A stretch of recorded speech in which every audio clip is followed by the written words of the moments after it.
What's up everyone, how are you all? Today we are back with another blazing Naruto story. What if Naruto was forced into an arranged marriage with the 5 hottest women in the Shinobi world? If you enjoy, then please like, share and do comments. In the village of Konoha, the skies were clear, devoid of coming storms as the sun shone brightly down upon them.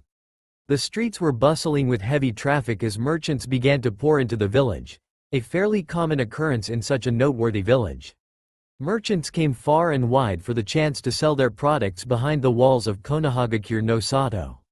But never before were they in such mass.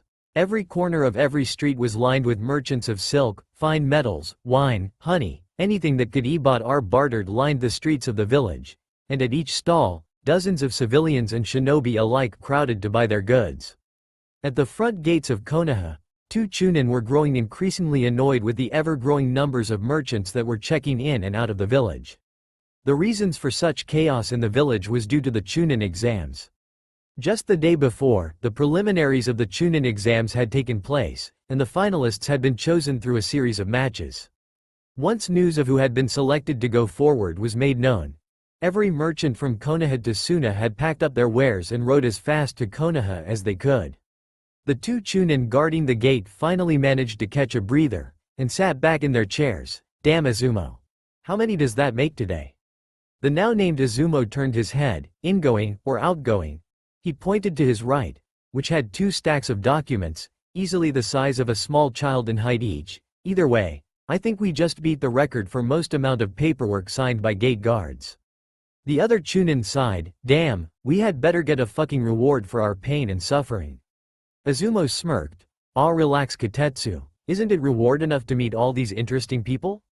The now named Kotetsu frowned, unless they have a decent rack, a pretty face, and are hot, I really don't care.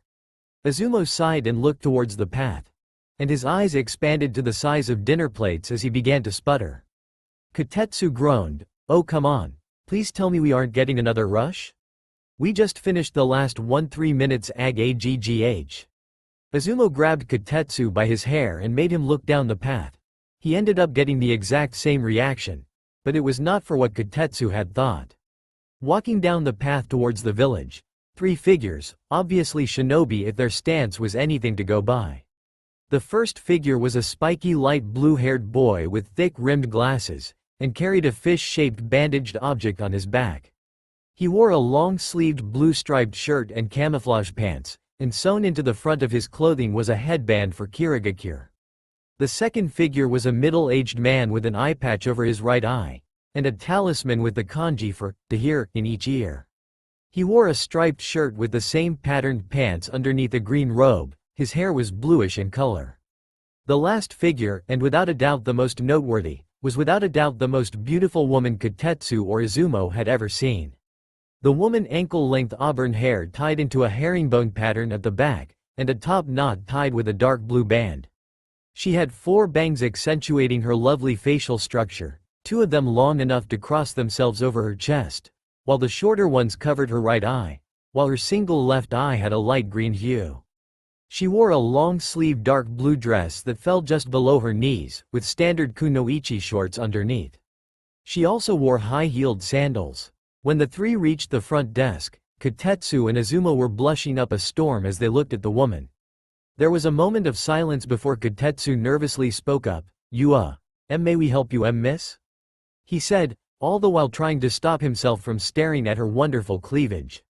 The woman turned her head towards Kotetsu, and smiled, well, first, wish to thank you for restraining yourself from staring at my cleavage, unlike your friend here. She said the last part so sickly sweet, it made Izumo yelp and turn his head away. He smiled again, as for how you can help me, we are here to speak with the Hokage in regards to a possible alliance. Kotetsu shook his head and coughed to clear his mind, well, may I ask who you are? The woman smiled and laughed softly, oh, how silly of me, it is quite rude of me to not offer my name. I am Maid Terumi, Godem Mizukage of Kirigakure no Sato. Kotetsu sputtered and he swallowed, what? The now named Mei smiled, yes, is there something wrong with that? Kotetsu shook his head, and no, it's just that I am surprised, I thought Kiri was in a civil war? The middle-aged man chose that moment to speak up, it was, we won. he said a bit too harshly. Mei frowned at the man. Now Ao, be nice. We do not want to start off negotiations by scaring one of the Chunin guards. She turned back to Kotetsu. I apologize for that. Ao has never been one for manners. Kotetsu gulped as her smile made him feel incredibly uncomfortable. It's nothing, and no worries. He coughed and looked at Azumo. Azumo. Azumo turned back towards Kotetsu, keeping his eyes away from Mei. Why yes? Kotetsu pointed towards the papers. Please find the necessary forms for visiting diplomats, please? Azumo nodded his head and quickly ran to the back to find the papers, while Kotetsu looked up at Mei. I apologize for the inconvenience, but you must understand that this is simply protocol. Mei smiled. Oh, no worries, we do the same thing in our village. Only we also strip search all visiting dignitaries and diplomats to be certain no assassins can get in. Kotetsu blushed at the mention of strip search and swallowed the lump in his throat. I see.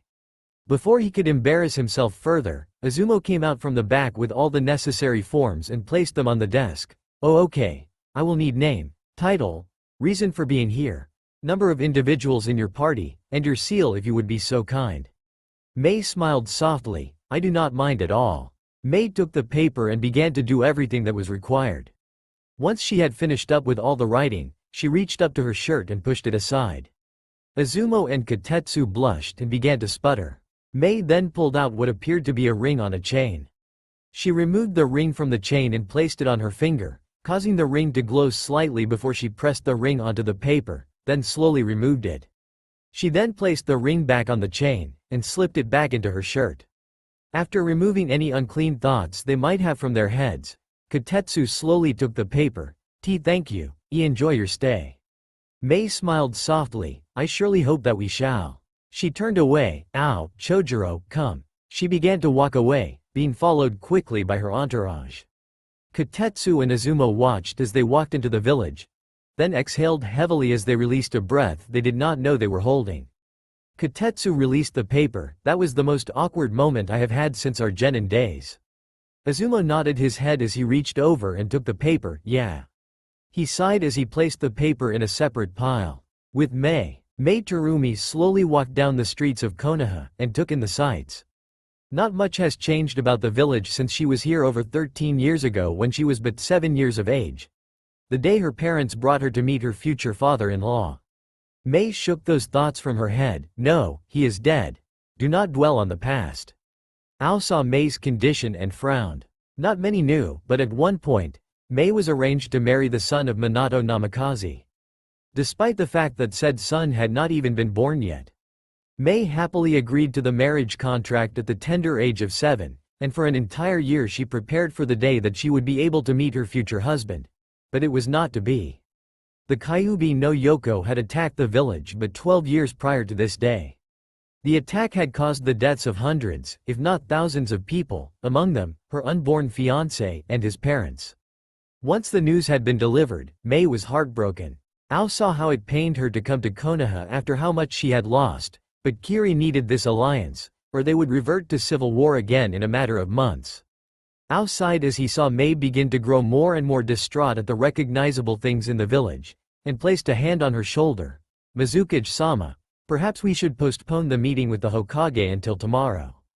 It has been a long journey, and you could use your rest so that you may be in top condition for finalizing the alliance. Mei turned and looked at Ao with a strained smile. It is fine, Ao, I am perfectly capable of. Ao cut her off. Mizukage-sama, please, I implore you, rest. Mei was taken aback by Ao's sudden response, and sighed. Very well, we shall rest for tonight, then greet the Hokage in the morn. Ao smiled. Thank you, Mizukage-sama. Mei smiled and turned around, only for her eyes to widen as she jumped to the side as she was almost plowed over by an orange blur. She stumbled over her feet and fell onto her ass, covering her dress with dirt. Mizukage-sama. Ao and Chojuro shouted with worry as they kneeled down and helped her up. Are you injured, Mizukage-sama? If he so much as placed a single hair in harm's way all. Chojuro began to ramble angrily. Mei shook her head. No, Chojuro, I am fine. She slowly stood up, but when I get my hands on that kid she turned to see who knocked her over. But even as he fled, his back turned. She recognized the would-be attacker's hair. the same hair of the man whose son she was arranged to marry. Her eyes widened and quivered. No. It can't be, I was told he died. Despite her inner shouts towards herself to deny it, she quickly followed after the blonde-haired individual, leaving Ao and Chojuro in her dust. Ao reached after her. Mizuki-sama, wait. He cursed as she did not listen, then looked at Chojuro. Come on kid, we have to get after her fast. Ao quickly ran after Mei, while Chojuro followed behind as quickly as he could. Meanwhile, running down the streets of Konoha was a blonde-haired, blue-eyed genin. He wore a neon-orange jumpsuit, and had a lead headband wrapped around his forehead. As he ran down the streets, the surrounding populace began to spout hateful whispers. Hey look, it's him. Stay away from him, or he will kill you. Demon spawn, why doesn't it just die? All these, and more insults of the like were hurled at the blonde-haired genin as he ran into the nearby forest. He ran through the trees, until he finally came to an open field with a lake smack dab in the center of it. The blonde-haired genin fell to his knees, and smashed his fist into the ground, remembering the events that occurred not but a few minutes ago. Flashback. Naruto Uzumaki was standing at the reception desk as he kept hassling the receptionist. What do you mean I'm not allowed to see Sasuke? He's my teammate for Kami's sake. The receptionist glared at him. I mean you are not allowed to see Uchiha-san. Now get out of here before I have you detained by Anbu for refusing to cooperate. Naruto growled and was about to continue, when a hand fell upon his shoulder. That will not be necessary, miss. I will see to it that he does not do this again. Naruto turned his head and looked up to see his sensei, Kakashi Hatake. The receptionist scowled. See to it that this thing does not do so again, Shinobi-san. Naruto could not help but flinch at how the woman described him, and Kakashi's response to it. I assure you, it will not happen again. Kakashi then proceeded to drag Naruto off to the side, and turned towards him, a frown apparent on his face. Naruto, I am not going to mince words with you. When you do stuff like this, it gives me a bad reputation as a teacher, so either start acting more mature, or hand in your shinobi resignation, because I will not waste my time with somebody who does not even take their shinobi training seriously. Naruto looked down at that, and then looked at Kakashi. Kakashi-sensei, I understand. So can you please help me train for the finals against Nae? No, I will be exclusively training Sasuke for the next month. What? Naruto shouted as loud as he could, but what about me? Kakashi frowned even wider underneath his mask. What about you? Naruto could not help but get angry at how nonchalantly Kakashi dismissed him. I have to fight Neji Hyuga in the first rounds. He is more skilled than any of our class, and could easily wipe the floor with me. I need to get stronger so I can beat him. Kakashi snorted in amusement. You beat Neji? That is almost as laughable as you actually managing to achieve your dream of being Hokage. He spat out in a mixture of amusement and disgust. Naruto was taken aback at the harshness of Kakashi's statement. But Naruto was silenced as Kakashi cut him off. Listen here, and listen well, Naruto. I will not waste my precious time on someone whose skills are so low that an academy student could beat you. The only reason I had you as a student was because it was the only way to ensure I got Sasuke on my team. I don't give a shit about you, and I never will. Everyone knows you are going to lose against the Hyuga, so why don't you just do what everyone expects you to do and fail? And while you are at it, just roll over and die. He shoved Naruto to the side and began to walk away, but turned around. You can barely do the tree walking exercise, and your teammates are already on advanced water walking. If you can't even get basic tree walking down, what makes you think you will ever amount to anything in life? He snapped in the most venomous tone he could, then walked away. End flashback. After that, Naruto had fled the hospital, and ran for the nearest training grounds. He did not pay attention to who he ran into. All he cared about was getting to the training ground. Naruto panted heavily, trying to catch his breath, and looked up at the training logs located in the clearing. His eyes narrowed as he got up and walked over to the logs, and with a scream of anger and rage, he began to drive his fists into the log, cutting up his knuckles as he imagined the faces of everyone who has ever done him wrong being the log in front of him. He kept attacking the logs with a vengeance, never noticing the three figures hiding in the bushes behind him. In the bushes, Mei Terumi could not believe her eyes. It just couldn't be true, it just couldn't be. Standing in front of her, training with such intensity, was her long-thought dead fiancé. It just couldn't be possible. No, it can't be. He has to be dead. They said that. May cut off her thoughts right at that moment as realization dawned on her. They had been told that he was dead, but no proof was given to them. May's eyes narrowed in anger as she snarled, "Sandame." She remembered how the Sandame had come to their home 12 years ago, and told them how her fiancé had died in the Kyuubi attack, along with her fiancé's mother and father. Yet here was her fiancé, alive and well. The Sandame had lied to her. She swiftly stood up. "Ow, Chojuro. Come, the Sandame has the answers to many questions, and he will answer them." She stated harshly, and walked in the direction of the Hokage Tower, with Ao and Chojuro close behind. In May's eyes, one could have sworn to see the visage of the Shinigami. With Naruto kept striking the wooden training post, until he struck it, and a massive shock wave of pain coursed through his arm, making him fall to his knees. Naruto panted and looked towards his knuckles. He had been punching the post so hard, that the wood had cut through his knuckles and scratched the finger bones. His knuckles were dripping blood like a faucet. He cursed and struck the post again, sending another wave of pain through it. He kept the fist right where he had struck, and glared heatedly at the ground, remembering Kakashi's statement. "You can barely do the tree walking exercise, and your teammates are already on advanced water walking. If you can't even get basic tree walking down, what makes you think you will ever amount to anything in life?" Naruto grinded his teeth together, and looked at the lake with a heated stare. "I will show you how much better I am than my teammates, Kakashi."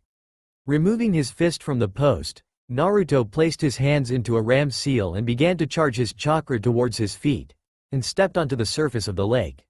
Once he saw his foot on the surface, he placed the other one next to it, and began to walk further onto the lake. Naruto's foot went under for a second, causing him to snarl to himself, "I will accomplish this, without anyone's help." He dragged his foot out of the water and set it back on top of the water, charging even more chakra into it as he walked out towards the lake's center. His feet kept pushing down into the water, and each time he dragged it out, and charged even more chakra into it, he felt himself grow tired, but pushed it aside, determined to complete this exercise like he had done everything in his life, alone. Naruto was almost at the lake's center, and he had almost fallen through the water several times already. His face was covered in a layer of sweat, and his eyes filled with the cold determination he had pushed himself with for years. Naruto took another step forward, and both his feet fell through the water's surface up to his knees. He bared his teeth, just a bit more, and began to charge as much chakra as he could into his feet, causing the water around him to ripple and churn as he slowly began to rise out of the water. Grinning with satisfaction, Naruto lifted his foot, still charging chakra into it as he took one final step towards his goal. When his body was flooded with pain like no other. "Hhhh." He screamed in agony as he lost focus on his chakra, falling into the lake beneath him, right smack dab in the center of it. As Naruto went completely under the water's surface, his scream of agony continued, and his lungs began to fill up with water. His eyes widened as he grabbed at his throat and tried to expel the water, only for him to inhale even more water into his lungs. He tried to swim up and out, but he was hit with another shockwave of agony that tore through his body like a knife through flesh. Naruto kept frantically trying to swim up as he went deeper and deeper into the lake, and kept flailing as his body was consumed with pain as he watched the light from the sun start to fade away as he went deeper into the lake, deeper than he had thought the lake was. Naruto looked down at the lake bottom as he was flailing to get out to see how far from the bottom he was, and his eyes widened at the sight before him. There was a massive crack at the bottom of the lake that was either too murky to see the bottom, or was deeper than even the lake itself, and he was heading down right towards it. He looked back up and flailed even harder to swim up towards the still fading sunlight in the distance as he fell through the crack, into the unknown. Naruto's sight was dimming as he tried to reach for the sides of the underwater canyon, only for his grip to fall short as he continued to sink down to the bottom. As he fell to the bottom, his eyes slowly began to close as he felt an emotion he had tried to hide his entire life: hate. Hate for the villagers, who ever since he was born sought his death for something out of his control. Hate for the teachers who impeded his survival, crippled him in his attempts to gain the strength he needed to survive. Hate for all those who had caused him pain, from the beatings, the abuse, the hateful stares. His hate stretched out towards individuals, his hatred for Kakashi, who was obviously as blind as the rest of the villagers, and threw him aside to be eaten by the wolves. His hatred for his teammates, who abused and insulted him on a daily basis for no reason. His hatred for the Sandame, who had been the one who allowed him to be harmed since the day he was born, for telling the populace about the Kyuubi being sealed inside of him. And his hatred finally for the source of his pain to begin with, the Yondaime. That man, who had sacrificed him so that the village could prosper, and thrown him to the wolves, who for years had been worshipped as a saint, while he, the true hero of Konoha, is treated as the plague, suffering every day because of the Yondaime's choice to use him. And so as his hatred consumed him, and as his life passed before his eyes, he finally accepted the truth. Konoha would never accept him, simply for being what he is, the Jinchuriki of the Kyuubi no Yoko. He had no friends, only people who do not yet realize what he is. He had no family. He was an orphan who was loved by nobody, and if he did have any family left, they probably abandoned him as soon as they heard of what he was. He truly had nothing left to live for. Naruto let out one last breath as the bubbles rose from his mouth and slowly began to close his eyes as his hand brushed past an ancient rune, causing it to glow an unholy shade and wrap itself around Naruto's arm. Naruto's eyes widened again as the runes wrapped around him, and he reached out with what little energy he had in a fool's attempt to remove it from him. The runes proceeded to wrap around his other arm and travel up his arms as he continued to flail with as much energy as he had left. The runes kept traveling up his arms and across his shoulders, causing him to flail more as he tried to break free of them. As the runes began to wrap around his neck and stretch across his head, he let out one last scream, silenced by the water he was drowning in, before everything turned black. Naruto's vision began to light up, and in his blurred vision, he saw something standing before him. He reached up to his eyes and rubbed them, trying to remove the blurriness from his gaze, then looked again. His eyes slowly began to adjust as he managed to make out two large figures in front of him. Rubbing his eyes once more, he looked through nice more, and his eyes widened at what he was seeing. He was still trapped beneath the lake, though he had stopped falling, as though time seemed to stop, the water stopped flowing, the little teeming bits of life had long stopped moving, and he was floating in mid-fall in the ever-deepening chasm, but this was the least of what shocked him.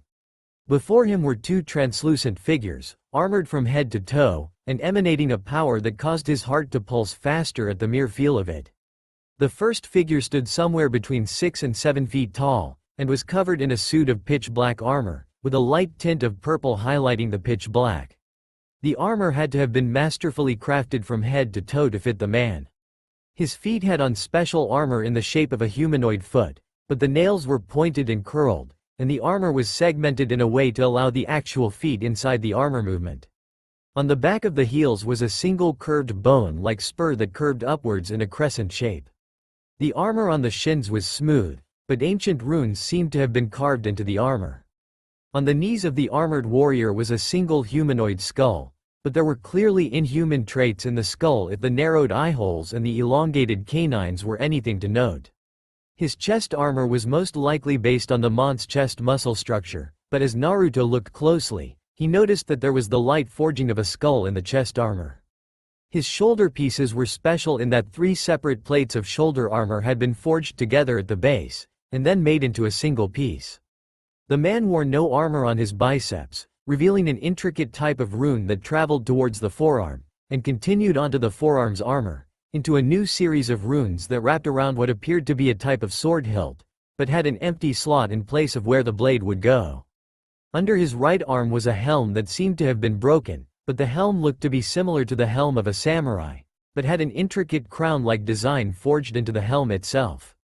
The mont's face was hidden by a hood that cast a shadow over the top of his face, allowing his mouth and chin to be revealed enough to know for certain that the figure was a man, as his eyes glowed a deep unholy purple in the shadow.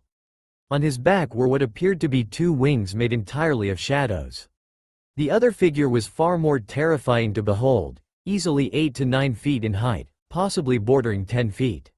Like the one before, it had terrifying armor, crafted by a master of the art of smithing, but the armor was a deep shade or red tinted with the darkest of blacks, giving the armor a rusted look. The armor on the being's feet were similar to the one before, but they had vine-like designs etched or forged into the armor on the foot, and up the shin, And upon reaching the knee, the vine-like carvings intertwined themselves and coiled up the knee and surrounded what appeared to be a purple gemstone before the vines shot upwards in the form of a pair of demonic horns. The armor on the thighs were simply chain mail, though they were obviously crafted well. Not a single link appeared to be any larger or smaller than the other chain links.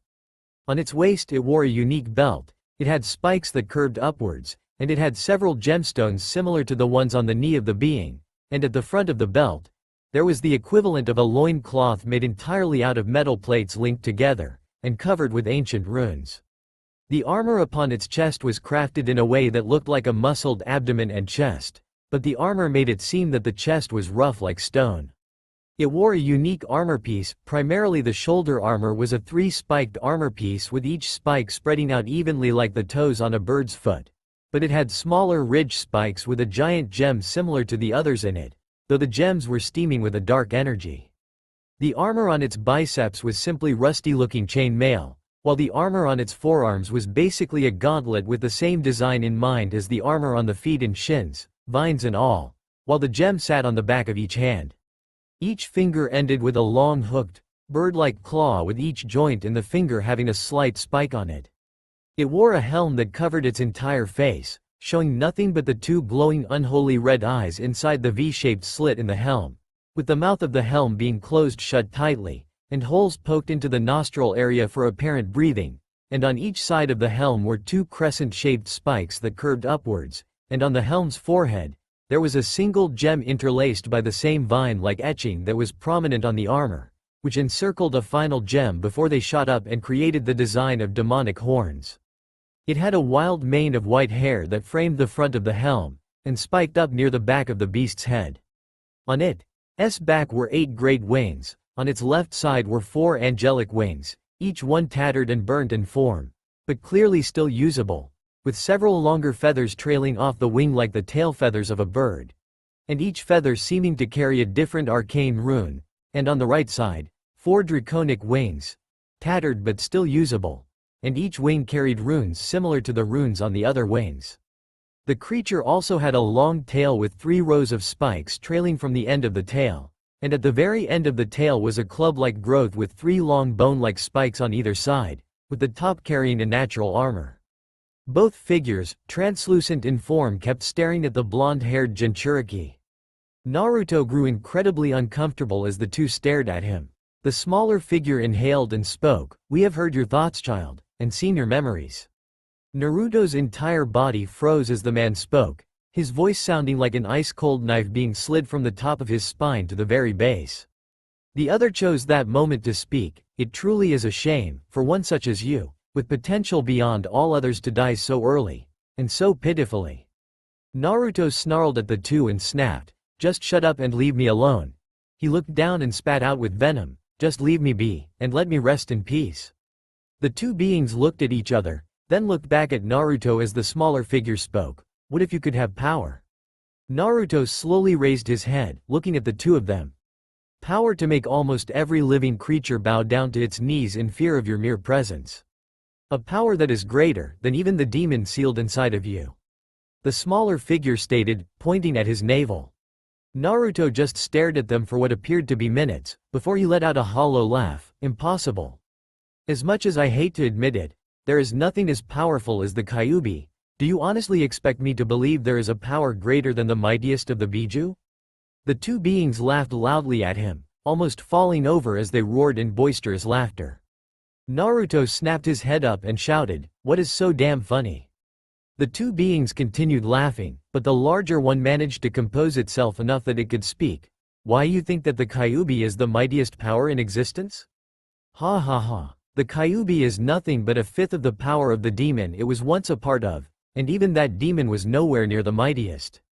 Naruto looked at them in confusion. "What are you talking about?" The smaller figure composed himself. "Ninjin, what we are saying is that the Kyuubi is but an insect compared to the power that we are speaking of." Naruto's eyes widened in shock, and he asked, What power?" The smaller figure spoke once more, "The power of the Highborn." Naruto raised an eyebrow in confusion. "Highborn? What are they?" The larger figure spoke, "The Highborn are a number of mighty races, born in the pits of Makai, or the realms of the abyss, forged in battle and bloodshed from the moment of their birth, and born with powers so great that your Biju would be but a child's play toy to them. Naruto's eyes widened in shock, and asked nervously, Then why have I never heard of them? The larger figure spoke up, the highborn since the beginning have kept to themselves, not wanting to bother with the humans, as they are but mere insects to them. Naruto swallowed the lump forming in his dry throat. It was magnificent. If he could obtain the power of such a creature, he would be unstoppable, but… Naruto lowered his head. How? How could I possibly obtain this power? And even if I did, how would I use it? I learned the hard way that you can only get so far doing things on your own. The two figures grinned, though it was only noticeable on the smaller one, unless you looked in the larger one's eyes. The smaller one stepped forward and said, Simple young ninja, we are going to give it to you. Naruto's head snapped up in shock. What? The larger one stepped forward. Ninja, we are two races of the highborn, long since dead, our souls imprisoned, and we have grown tired of this endless purgatory, sealed beneath the surface of a world we once called home. But, if we fuse our souls inside of you, then in a way, we shall gain a freedom we have long sought for millennium. Naruto stuttered out, but I thought you were dead? The smaller one raised a single finger. While that is true, little ninja, our power will always remain with our souls, not with our bodies. Even if our bodies decay, as long as our soul exists, our power can be used, just not by us. We have grown tired of our deathless eternity, trapped beneath a mountain of dirt and rubble. We want to be able to at least know that our power will not go to waste. Naruto continued to stare at them, not believing what he was being told. They were offering him a power so great that not even the Kyuubi could hope to challenge it. It was almost too good to be true. Naruto narrowed his eyes at the two as a question came to him. What is the catch? Power like this is bound to have several strings attached. So what is the catch? The two seemed to smile at him. The catch, young ninja, is to surrender your humanity, and the power of the Kyuubi. The larger spoke, once you have been given our power, the Kyuubi's dark Yuki will be purged, and converted into your own energies. All traces of the Kyuubi will be removed from your body, as if it was never there in the first place. When our souls and power flow through you, it shall convert your body, and force it to adapt, and change so that you may use it. You will become one of the highborn. Naruto's eyes, which were already widened from shock, were so wide it looked like they would pop out any second, and he turned his head as he thought to himself, this is unbelievable. I am being offered power greater than Kyuubi's. But, if I accept, I will lose my humanity. Naruto frowned at himself. Who am I kidding? Why should I care about my humanity in the slightest? I am already hated for being the Kyuubi's Jinchuriki. What is one more reason for them to call me a monster? He looked up at them, conviction burning in his eyes. I accept. The two grinned at him. Very well. As you wish. The two beings began to glow a bright color, shimmering in the darkness as time seemed to turn back on. The smaller figure glowed with an eerie purple glow, while the larger figure began to glow an unholy red with a blackish outline. The two beings spoke at once. Brace yourself. Because this is really going to hurt. And without further warning, drove their entire form into Naruto, seeping in through his navel. True to their statement, Naruto felt as if every single nerve in his body had been set ablaze, letting out a scream of agony. The power from the two began to take root. The two energies intertwined together as they leached from his navel, tearing and shredding his orange jumpsuit, revealing his navel, and the now seared flesh of where the Shikifuin seal once resided. The energies finally intertwined entirely, and began to leach into one another, creating an unholy purple color, with a blood-red tinted black outline that now began to encase Naruto's body. Naruto stopped screaming as his eyes and mouth were filled with the dark energy, and in a single moment, he clutched his head as he writhed in agony while the dark energy surrounding him began to harden and crystallize, attaching itself to the side of the chasm wall. Meanwhile, same time, sitting in his office was the Sandaime Hokage of Konoha, calmly drinking from his tea as he placed his seal and signature on the paperwork before him. It was a mission report from one of his jonin who had been assigned to assassinate the head of a bandit camp. A low-ranked missing nin from Kirigakure. Ever since the bloodline purges began over half a decade before, Kiri's missing nin count had tripled in the last few years. Most of the official bingo books now had half of its contents be Kiri nins. Though recently in the last few months, It seemed as though Kiri's missing nin count had dropped a considerable amount, and the bingo book now only carried a fifth of the original amount of Kiri nins that it used to. The Sandaime wished he could figure out why that was, but sadly all their spies in Kirigakure had been killed when the bloodline purges began. Sighing heavily, he looked up to the edge of his desk, and smiled as he saw the photo of him and Naruto eating at Ichiraku's. He had never approved of Minato's decisions to have his son arranged to marry the daughter of the clan head of the Terumi clan, and had repetitively tried to stop Minato from going through with the engagement. But Minato had been adamant that this arranged marriage would secure a peace treaty with Kirigakure that would last for years to come. The Kyuubi attack was almost a blessing in disguise. With Minato's death, he retook his position as Hokage. He then told the Terumi family that Naruto and his parents had died in the attack. It was heartbreaking to see Naruto's fiancée sob as such over his death, but he could not allow the heir to not one, but two influential clans, and the Jinchuriki of the Kyuubi no Yoko be given to Kirigakure. He held far too much importance to Konohagakure and the entire shinobi world. Both Jiraiya and Hiruzen were convinced that Naruto was the prophecy child, the one who would bring peace to the shinobi nations. The only way that he could meet his destiny is if he remained in Konohagakure. Sighing, he reached for his pen and began to sign the next form. Sandaime-sama. Hiruzen looked up to see his secretary standing in the doorway. Yes, Suzumiya-san? Suzumiya coughed. Somebody is here to see you. They say they are a delegation from Kiri in regards to a possible alliance. The Sandaime's eyes widened in shock. A delegation from Kiri of all places? What could they want as an alliance? Coughing, he waved towards Suzumiya. Send them in. Suzumiya nodded and left the room to get the delegation, while Hiruzen sat back and set his papers aside, and put the photo of him and Naruto away. The door to his office opened again, and his eyes widened in shock at who he saw. Mei Terumi, Ao, and an unknown child wearing a bandaged weapon on his back. He was shocked that Mei and Ao were alive. From what he heard, the Terumi clan and all of their associates had been the first to be crushed by the Yondaime Mizukage's wrath. So why was the heir of the clan alive? Mei smiled at the Sandaime. Ah, Sandaime-sama, how good to see you again. She walked up to the desk with Ao and Chojuro flanking her. It has been quite a long time. Hiruzen nodded his head. Why yes, it has been quite a long time. Mei frowned at his demeanor. You seem surprised to see me. Are you not happy to see the granddaughter of an old friend? Hiruzen swallowed the lump in his throat discreetly at the mention of his friend, who had been Mei's grandfather, and head of the clan before Mei's mother took over. Hiruzen coughed. No, it isn't that. I just thought that you were dead. I heard how the Yondaime Mizukage had assaulted your clan first in his anti-bloodline campaign. I am simply surprised that you survived.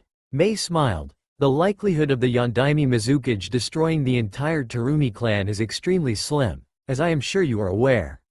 We are not called the mightiest clan in Mizu no Kuni for nothing, just as the Namikaze, Senju and Uchiha clans were not known as the mightiest in Hai no Kuni for nothing. Hiruzen smiled. True, so very true. He leaned back. May I inquire as to what has occurred in Kirigakure? Mei smiled as her two bodyguards stood ready.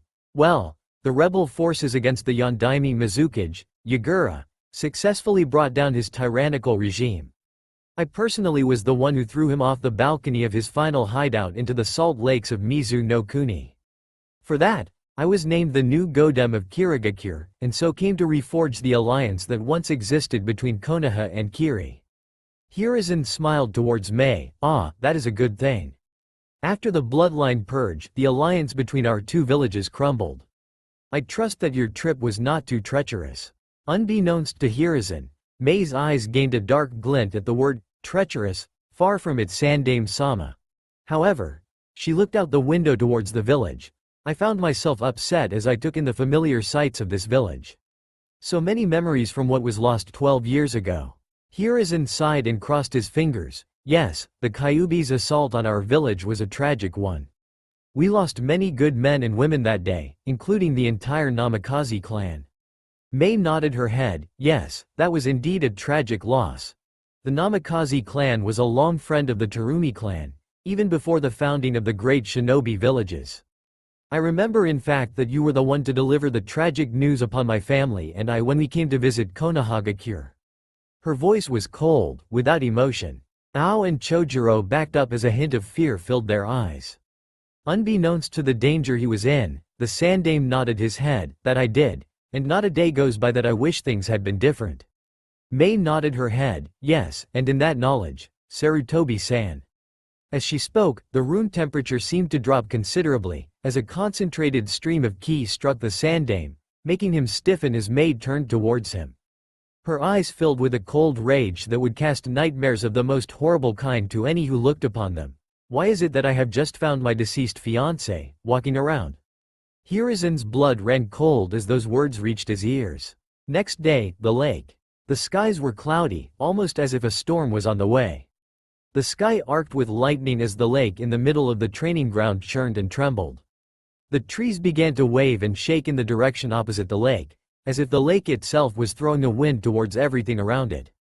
Lightning struck several trees surrounding the lake, catching them ablaze as they fell over, burning and becoming charred remains of what they once were. The lake began to bubble and churn as a light began to glow from the center of the lake. The waters of the lake bubble as a steamy mist hovered above the lake's surface. The water began to wash onto the shore in waves unlike any the lake had ever produced. The light grew inside the lake, glowing forth like the sun's rays. And a pillar of unholy purple energy with a blood-red tinted black outline sprung forth for a brief second, then dissipated as the waters churned even further. From the depths of the lake, the figure of a man washed upon the shore. His shoulder-length spiky hair, almost bleach blonde in color, but tinted with black highlights, with two pure black bangs framing his face. His skin almost unnaturally pale, but with a hint of tan in the skin. His body was well built and developed, and his clothes barely covered his lower body, and simply consisted of a pair of torn and tattered orange sweatpants. His body had small pieces of what appeared to be crystal stuck to his body, and there was the faint texture of arcane runes covering his skin. His eyes slightly fluttered open, revealing a pair of amber-colored eyes with a slit in the center. He blinked a few times, then spoke, "Sin. Seeker." He grinned darkly, revealing his elongated canines and his slightly sharpened teeth as his amber eyes glowed with a sinister sheen. "I like it." Mei Terumi's eyes bore holes into Hiruzen's head as the aged Sandame trembled in fright of this woman's gaze. "Well, Sandame, I am waiting for an answer." She spoke with such coldness that her subordinates could have sworn they saw their own breath. Hiruzen swallowed hard, and tried to speak with conviction. "I have no idea what you are talking about." Mei stared at Hiruzen for a moment, before she closed her eyes and allowed a small, albeit sickly sweet smile to come to her lips. "Now Hiruzen, I am disappointed in you." Her eyes snapped open as she released even more killing intent as her eyes gained a venomous glare to it. "Do you honestly think I lead a revolt against Yagura, Yondaime Mizukage, the Jinchuriki of the Sanbi no Kyodai game, and most bloodthirsty shinobi to ever come out of Kirigakure no Sato, by being stupid?" Her chakra began to spike as she walked towards Hiruzen's desk. Hiruzen snapped his fingers quickly. "Anbu." The moment he spoke, 6 Anbu had jumped out of their hiding places and attacked the Mizukage. Ao and Chojuro quickly grabbed their weapons, ready to attack. Mei merely spiked her chakra, and the 6 Anbu were immediately engulfed in raging flames. The first Anbu fell to his knees and looked at his burning flesh as it melted from his body. He tried to scream in pain, only to find his mask had melted onto his face, sealing his lips shut. He tried to grab at his mask, but his fingers had since melted to the bone, and his bone was beginning to join them. He let out a muffled yell before he fell over dead, his remains becoming a pool of boiling flesh and bone. The other 5 Anbu suffered the same fate, and their bodies pooled together, the stench of burning flesh growing ever more potent. Hiruzen's eyes widened in horror at the sight. He had not even seen her move a single muscle. She had simply spiked her chakra and done this to his 6 most elite Anbu Black Ops. The stench of their boiling flesh reached his nostrils, and he keeled over in his chair, and dry heaved whatever was in his stomach. Mei watched in disgust as the supposed Kami no Shinobi keeled over like a civilian at the stench of burnt flesh. "To think you, the supposed mightiest of the Sarutobi clan, is put off by burnt flesh. Ha, you despicable ingrate." She snapped her fingers, causing the flames that were burning still to completely die off. Ao and Chojuro covered their nostrils as they whispered, and that Chojuro is why I am scared of her. Hiruzen was still dry heaving when Mei grabbed him by the scruff of his neck and lifted him off the ground as she snarled. Now Hiruzen, I want you to start explaining why you felt it prudent to tell me that my fiancé was dead. And if you so much as think of lying to me. She left the threat hanging in the air as she held up her hand. And her chakra began to lick away at her fingertips like fire. Hiruzen coughed as he was roughly thrown back into his chair, while Mei flicked her wrist, causing his emergency intercom to melt. Hiruzen coughed again, and sighed in defeat. He had no other choice but to tell her. But then a ray of hope entered his heart. Perhaps if she heard the reasoning for what he did, she would understand. Perhaps she would even join their cause. Hiruzen sat upright as best he could. Mei Terumi, at first you may not understand my reasoning for what I did. But perhaps if I explain it to you now that you are older and far wiser, that you will understand. He took a deep breath and began to explain, my student Jiraiya, the only one amongst my students who has actively remained a Konoha shinobi, once met a sage on Mount Myoboku, where the Toad summons make their home. He met the leader of the Toads known as the Great Toad Sage. The Toad Sage made a prophecy that I and Jiraiya have followed for the past few decades. There would come a time that one of Jiraiya's students would become the savior to the shinobi world and Mei stopped him. What does this have to do with anything? As I am sure you know, Jiraiya is not my fiancé's teacher. Otherwise everyone in the elemental nations would have heard of this. Hiruzen took a deep breath and continued, that may be, but Naruto is the child of one of Jiraiya's greatest students, Minato Namikaze. Mei looked at Hiruzen's pride-filled face. That is it? Naruto is Minato's son, who was a student of Jiraiya. Are you senile? Hiruzen looked at her. Minato before his death sealed the Kyuubi no Yoko into his son, a child born of both the Namikaze and Uzumaki clans, the two most powerful clans in Hai no Kuni. Surely, this was a sign of the prophecy. Minato sealed a powerful being inside of a child whose mere pedigree was a sign of power soon to come. Jiraiya and I realized that the Toad Sage's prophecy was not to be taken as literal as it had been. Minato in a way had been that child of prophecy that the Toad Sage spoke of. He had sired the one who would change the shinobi world. A child born of the blood of Namikaze and Uzumaki, and empowered by the Kyuubi no Yoko itself. The prophecy was coming to pass. One of Jiraiya's students had produced the instrument of peace for the shinobi world. He looked at Mei and spoke, don't you understand, only here, in Konoha, a place of peace, justice, and love could Naruto reach his true potential and become the elemental nation's savior. Mei stared at the Sandaime for a moment, before she closed her eyes and shook her head. Before this conversation, I believed Konoha was filled with nothing but arrogant self-destructive fools. But now I see the truth. Hiruzen smiled, thinking Mei had seen reason. I realized that this place is an insult to the shinobi way of life. She spoke with such hatred and cold bloodthirst that Hiruzen was thrown back several feet from her mere presence. Prophecy, ideals, savior. Are you fools bred to be this stupid? Or are you trained from the moment you walk to not use what little is left of your brain to process things? Mei reached over and grabbed Hiruzen by the front of his shirt. You truly are an imbecile. Reach his full potential. The boy can't even properly do the water walking technique, and you say he needs to be here to reach his full potential? At his age, Kirigakure shinobi have already taken their first kill, have already done a successful interrogation, and have already advanced to Chunin rank. She threw him to the side of the room, smashing him into a bookshelf which shattered upon impact. Mei sneered and turned to Chojuro and Ao. Chojuro, Ao, go find my fiancé and bring him to me now. The two quickly bowed and left the office as Mei turned to Hiruzen, an evil gaze in her eyes. What else have you not told me, old man? What other sins has Konoha committed against me and my fiancé? Hiruzen looked away. All I have done is F for the greater G good. I have never committed a sin. Mei narrowed her eyes, and smashed her heel onto Hiruzen's back. Liar, she began to press down hard, making the bones in his back begin to crack. You're trying my patience, Sarutobi. What evils have you committed in your narrow-minded quest to make Konoha powerful? Hiruzen grit his teeth in pain. I am W without S sin. Mei narrowed her eyes and she raised her arm as it was coated in chakra, then die. She swung her arm to strike Hiruzen down. Ao and Chojuro charged in. Mizukage-sama, Naruto is gone. Mei stopped her strike and turned towards Ao. What did you say? Ao panted as he felt the killing intent. Naruto, he is gone, milady. We went to the last place we saw him and there is no sign of him leaving the area. Mei's eyes widened, and then she narrowed them as she grabbed Hiruzen and slammed him into a wall. Get each and every last member of your Anbu off of whatever mission they are on and have them find my fiancé. Or so help me, the wrath of Kirigakure will be on your head.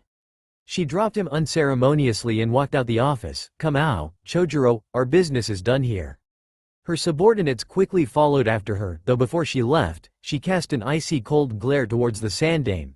You are not even a shadow of your former self. At one time, you were a shinobi worth respecting, but now, you are nothing more than the idealistic shadow of your former self's shadow. She left in a swift motion as her subordinates followed suit. That was yesterday. Mei looked out her window as the morning of her second day in Konohagakure came about.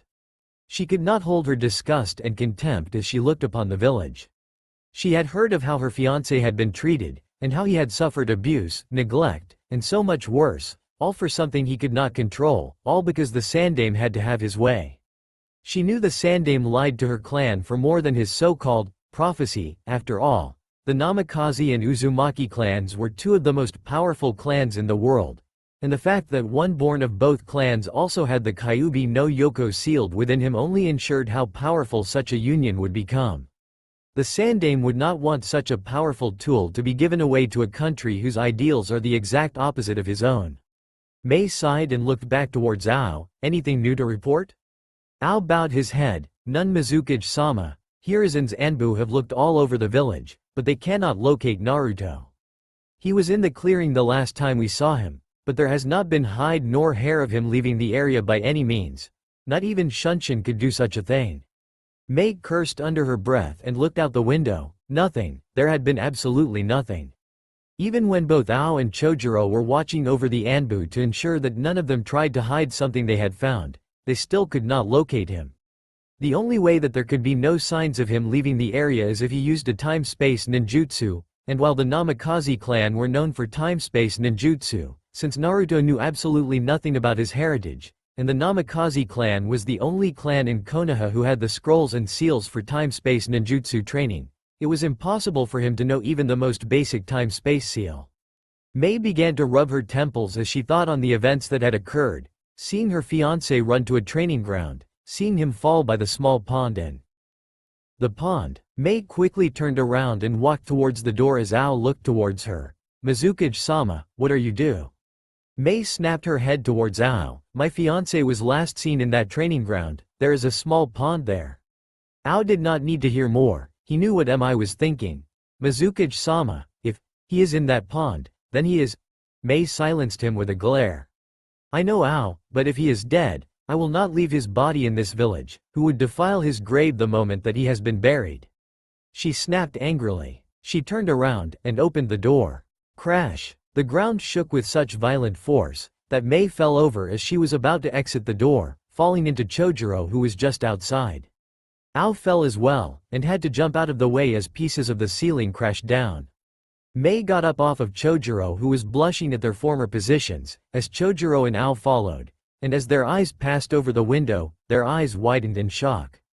A pillar of unholy purple light was erupting into the sky, outlined by a blood-red tinted black outline. It appeared for but a few moments before it dissipated. Mei, Chojuro, and Ao stared where the pillar was. It originated right where Naruto was last seen. The three quickly leapt out the window in the direction of the pond, wondering Hat and Kami's name had happened.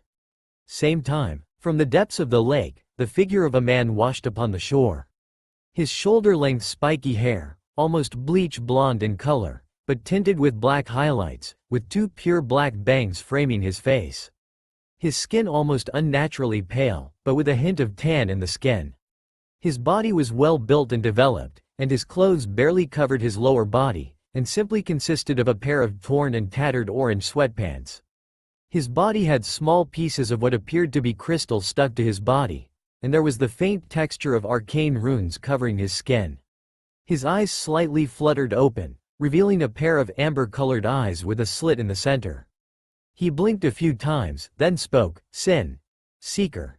He grinned darkly, revealing his elongated canines and his slightly sharpened teeth as his amber eyes glowed with a sinister sheen. I like it. The man, Naruto Uzumaki, slowly began to stand up, and wobbled as he stood.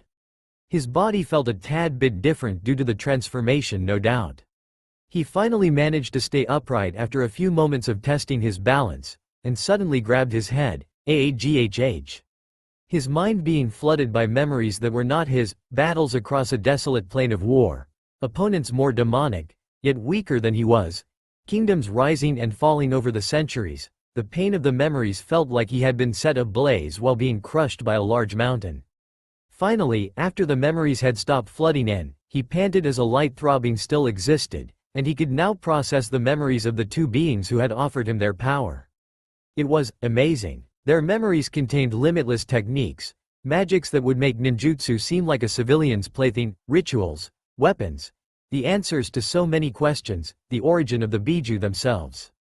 He could not help but laugh, to think, for so long he had believed the Biju were the mightiest beings in existence, when in reality, they did not even compare to even the weakest of these, high-born.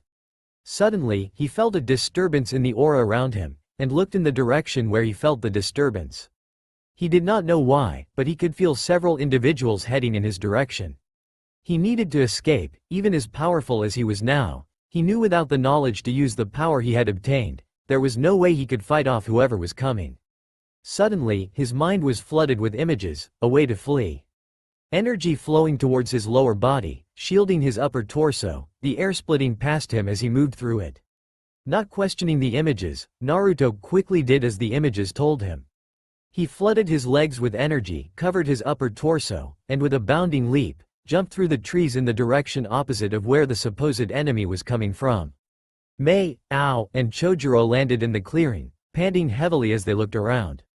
Ao quickly looked towards the Mizukage. Mizukage-sama, there are several Anbu and Jonin coming this way, if they find us here. Mei looked towards him. They will not, she pointed up towards the trees, look there. Ao took a close look, and was shocked by what he saw. The leaves seemed to have been poisoned with large dosages of Yuki. He had seen such things occur when the former Mizukage, Yagura, used the Sanbi's power. Chojuro looked towards Mei. What are your orders, Mizukage-sama?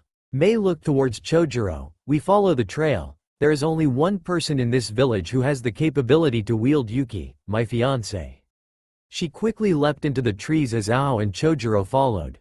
As they left, Mei flicked her wrist, and the Yuki-poisoned leaves began to disintegrate as if acid had been poured on them, leaving no trail for the Anbu and Jonin to follow. With Naruto leapt through the trees of the forest, trying to get as far away from the energy signatures as he could. He crashed through the tree branches, snapped tree limbs as he landed on them, fleeing his pursuers. Naruto suddenly tripped as his head was hit with another flash of memories of the highborn. He should have known such ancient creatures' memories could not be placed into his mind in a single viewing. As his head throbbed in pain, he began to run again, but in between the agony of the flooding memories, and the sudden new abilities he had, he was growing tired very quickly. Deciding to conserve energy, he stopped flooding his body with his Yuki as he was now learning what it was called via the memories. He looked around for a place to hide, and noticed a fence nearby, as well as the words, "Forbidden," covering the entire area. Normally, it would be something he wanted to avoid, though right now, it was something he needed to keep himself alive. Naruto quickly ran over to the fence and vaulted over it, then headed deeper into the forbidden area. At the same time, Mei, Ao, and Chojuro were focusing on following the trail of Yuki that Naruto had left behind. They finally stopped as Mei shouted in anger, "What do you mean there is no more Yuki to follow?" Ao shivered as Mei shouted. A pissed-off Mei was never a good thing. I mean there is no more Yuki poisoning of any plants or soil, this is the last spot. He pointed to the poisoned soil. Mei looked at the Yuki poisoning, and took a deep breath, before she screamed, a billowing ball of fire going out of her mouth. Ao and Chojuro covered themselves as Mei let loose her flames. It was rare for Mei to lose her temper like this, but when she did, she often caused more harm than she ever intends. Ao was going to suggest that they try to follow normal tracks, but after this, it will only increase Mei's ire. Mei looked at Ao and Chojuro. Come, We must find my fiancé before the Anbu and Jonin start trying to blame him for whatever happened back there and end up getting him executed by the council. She turned and began to walk away as her subordinates followed. With Naruto. Naruto stumbled though he trees, his head throbbing as more and more memories flooded his mind. Visions of warriors equals to these highborn, generations, Kami, Yami, fallen, monsters. The visions would not cease as he finally fell to his knees. He did not know whether it was by his own volition, or his body unconsciously doing it, but his body completely shut down as he fell into a deep sleep, the memories still phasing through his mind. Mindscape. His mind was a shamble of a place, a sewer, the brackish water running through the tunnels as the rusted or broken pipes let out more water into the horrid mindscape. However, a dark energy, a malevolent purple outlined with a blood-red tinted black outline swept across the mindscape like a tsunami over a beach. The walls crumbled against the dark energy, and reshaped it to a more fitting form. The sewer walls crumbled, and the dark sky was now illuminated by a crimson sun as 3 moons hovered across the sky. Storm clouds rose and brought down black and crimson lightning. The ground rose and fell, creating a landscape of cracked land, sharp mountains, and shattered citadels. The waters became clear and became a great lake with several small rivers connecting to it. In the very center, a massive temple ripped from the landscape, and 3 gates appeared in the front. 2 gates were unlocked. The third, however, was chained shut by energies even more potent than Naruto's own. Next day, Naruto's eyes fluttered open, and he groaned in pain as a light soreness in his head was apparent. He sat up and held his head. Damn, what in the name of Makai hit me? Huh? Naruto scratched his still throbbing head. Makai? Where did that come from? He shook his head, it was probably nothing. Cursing, he slowly stood up and looked around, carefully examining the environment, topography, geography. Huh? Now this was getting weird. While yes, he hid how smart he was from Konoha, he knew next to nothing about the concepts of topography or geography. The most he could do is label most locations in the village, and that is only because he spent most of his childhood fleeing from the random mobs, or pranking the ones who made his life more difficult and needed escape routes. But that was inside a village, not a wilderness he had never set foot in before in his life. Grabbing his head again, what in the name of Yami-sama has happened to me? Wait, Yami-sama. What was with all these new phrases which he had never used before? Why was he suddenly using and understanding concepts he had never been able to understand in his entire life? How could his brain suddenly make such a dramatic shift?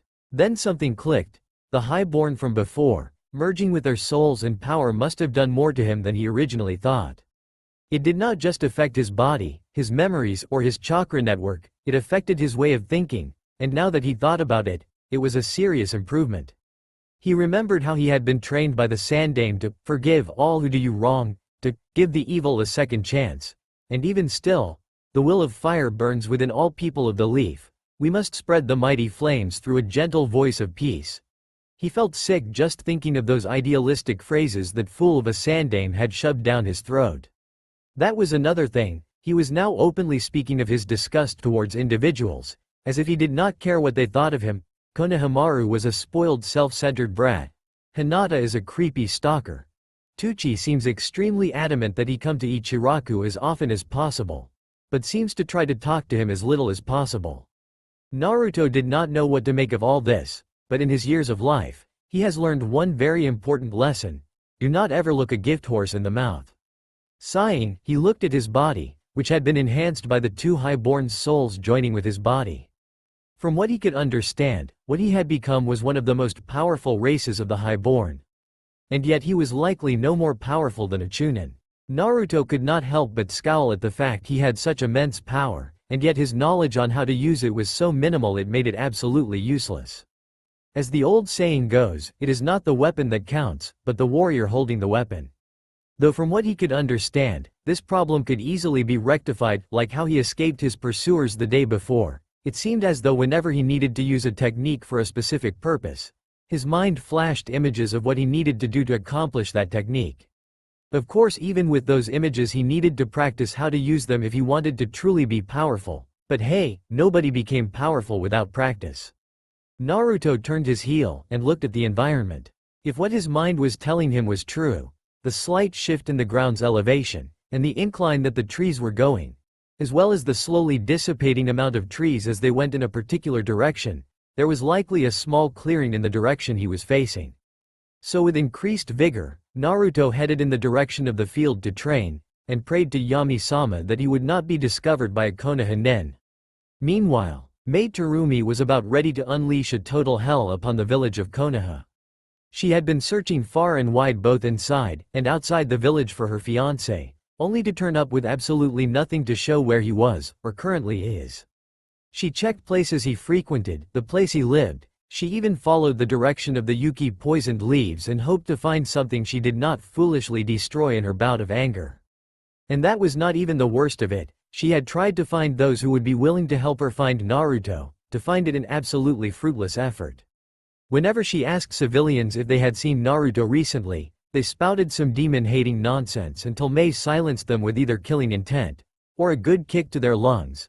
The same happened with the shinobi, though a great majority of them just thought that since he was the dead last in the academy he was not worth searching for, as he would not be useful as a shinobi in any respects. Mei finally needed to take a break after she had begun to search the forests of Konoha, and sat against a tree as she tried to process everything she had been able to come up with. She had checked every single inch of Konoha from the clan district to the red light district, looked in his apartment and his usual hangouts, and she could not find him anywhere. In anger, she slammed her fist into the ground. Damn you Hiruzen, had you not lied to me and my clan in the first place this never would have happened. She was about to get up and leave. Suddenly her blood ran cold as a deathly chill ran up her spine, and felt the unmistakable spike of Yuki. She looked behind herself, judging by the feel. She could tell that wherever the energy was originating, it was coming from behind her. She quickly stood and with as much speed as she could muster, ran in the direction of where the energy was coming from. For the first time in years, she allowed hope to enter her heart, hope that her fiancé lived, hope that she could at last have a family of her own. The energy spiked for a moment.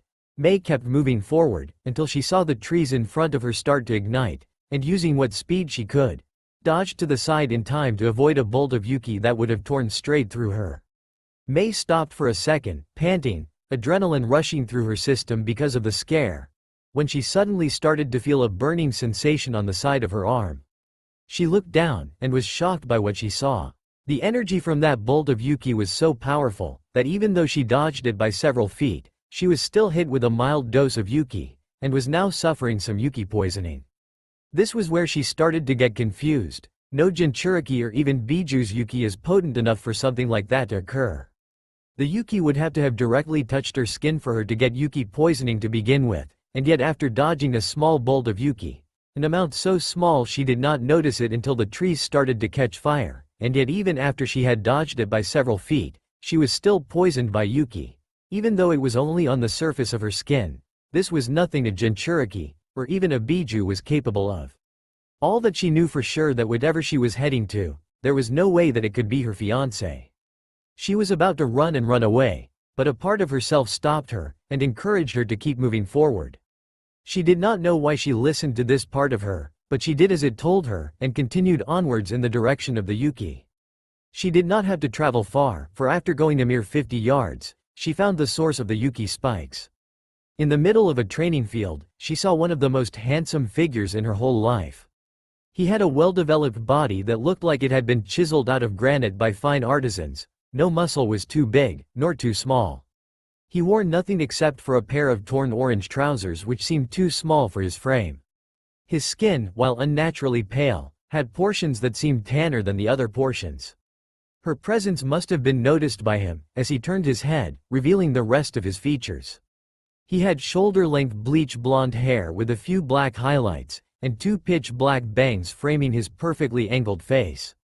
His eyes were a deep amber color which seemed to glow in the sunlight.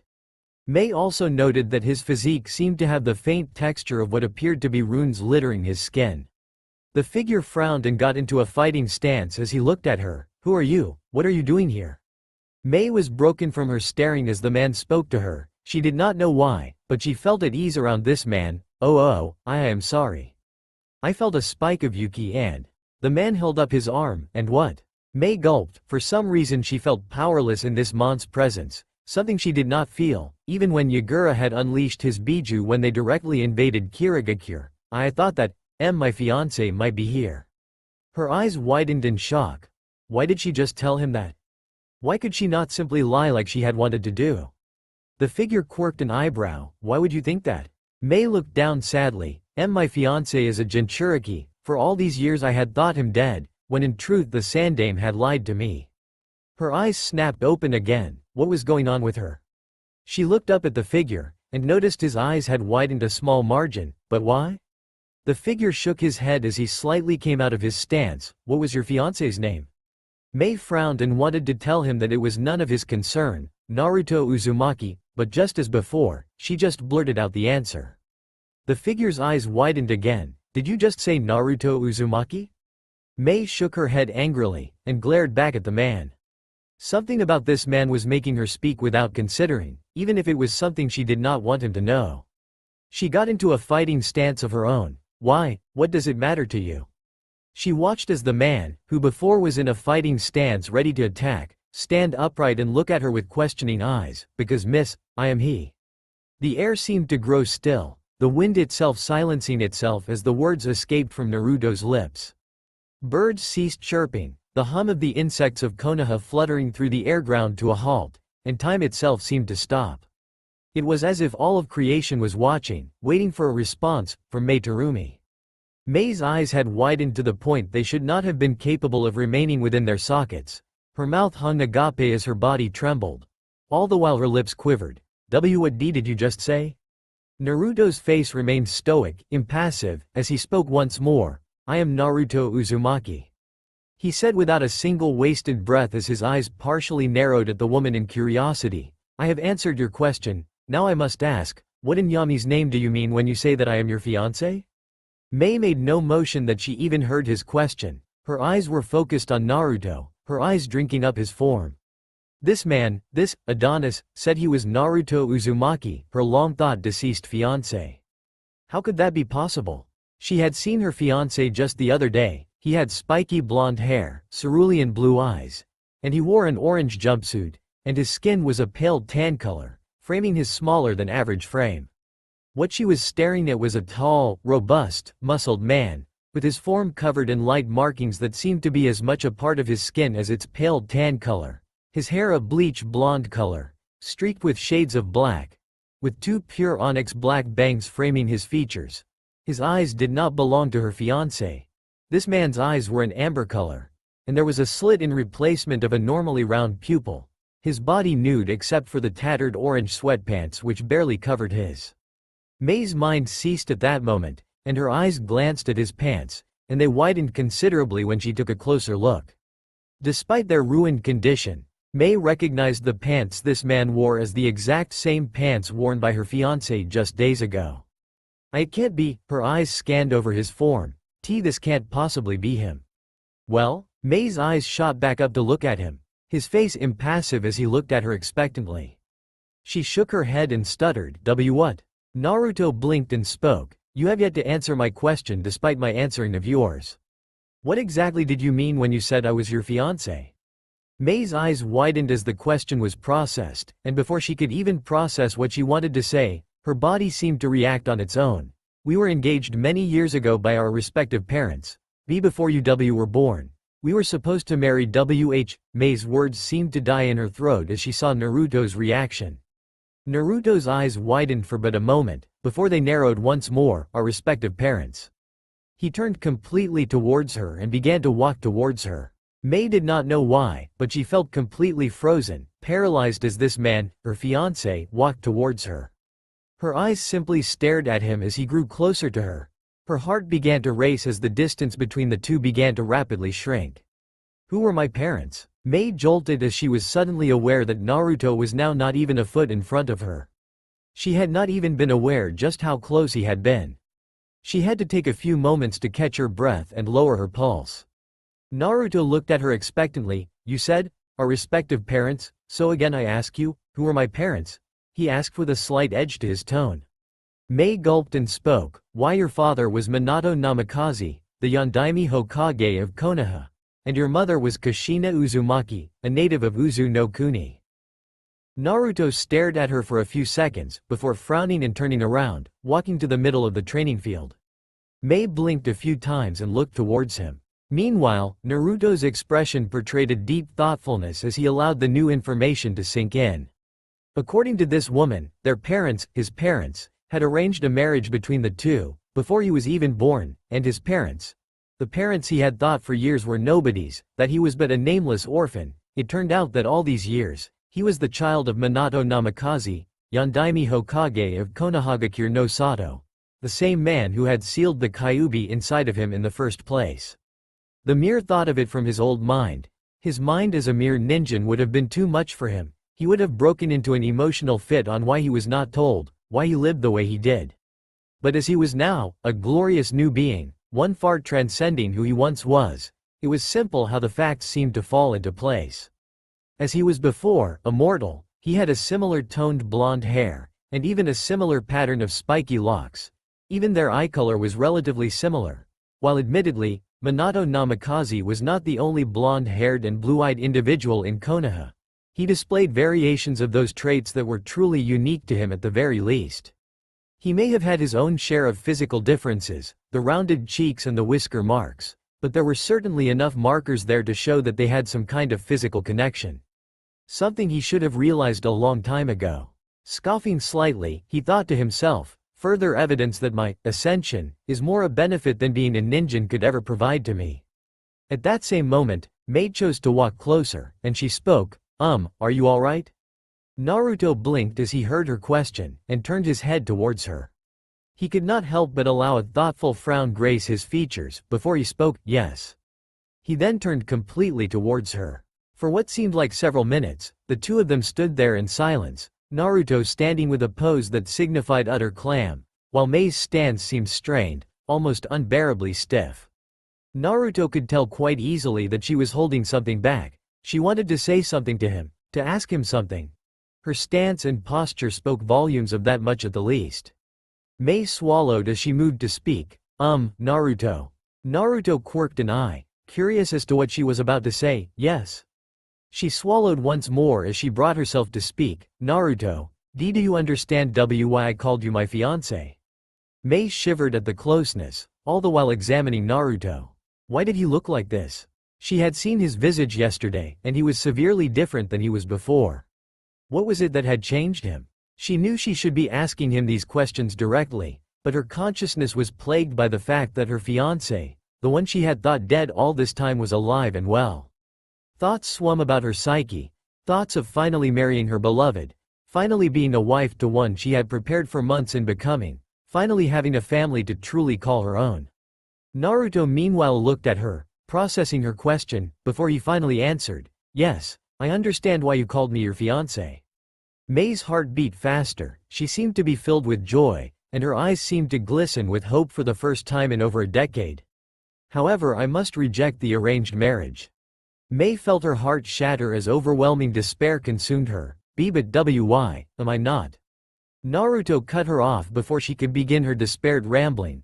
I reject the arranged marriage because of the facts surrounding it. Firstly, this arrangement was set up before I was even born, therefore this would have forced me from birth to marry a woman that my parents had chosen for me, thus removing any chance of me ever making my own choices.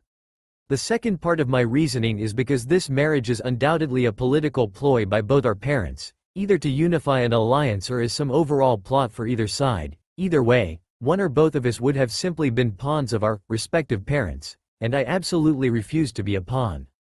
Thirdly, I do not know anything about you, and I refuse to be forcibly married to somebody I know nothing about just because my long-deceased parents arranged something concerning me before I was ever even brought into this world. Naruto looked at Mei with a stoic face. There are plenty of other reasons why I will not abide by the arranged marriage, but those three should be more than enough for you. He turned away and began to walk out of the training grounds to find another location to train. Meanwhile, Mei was in shock, and if one looked closely, a light film of tears had formed on the edges of her eyes.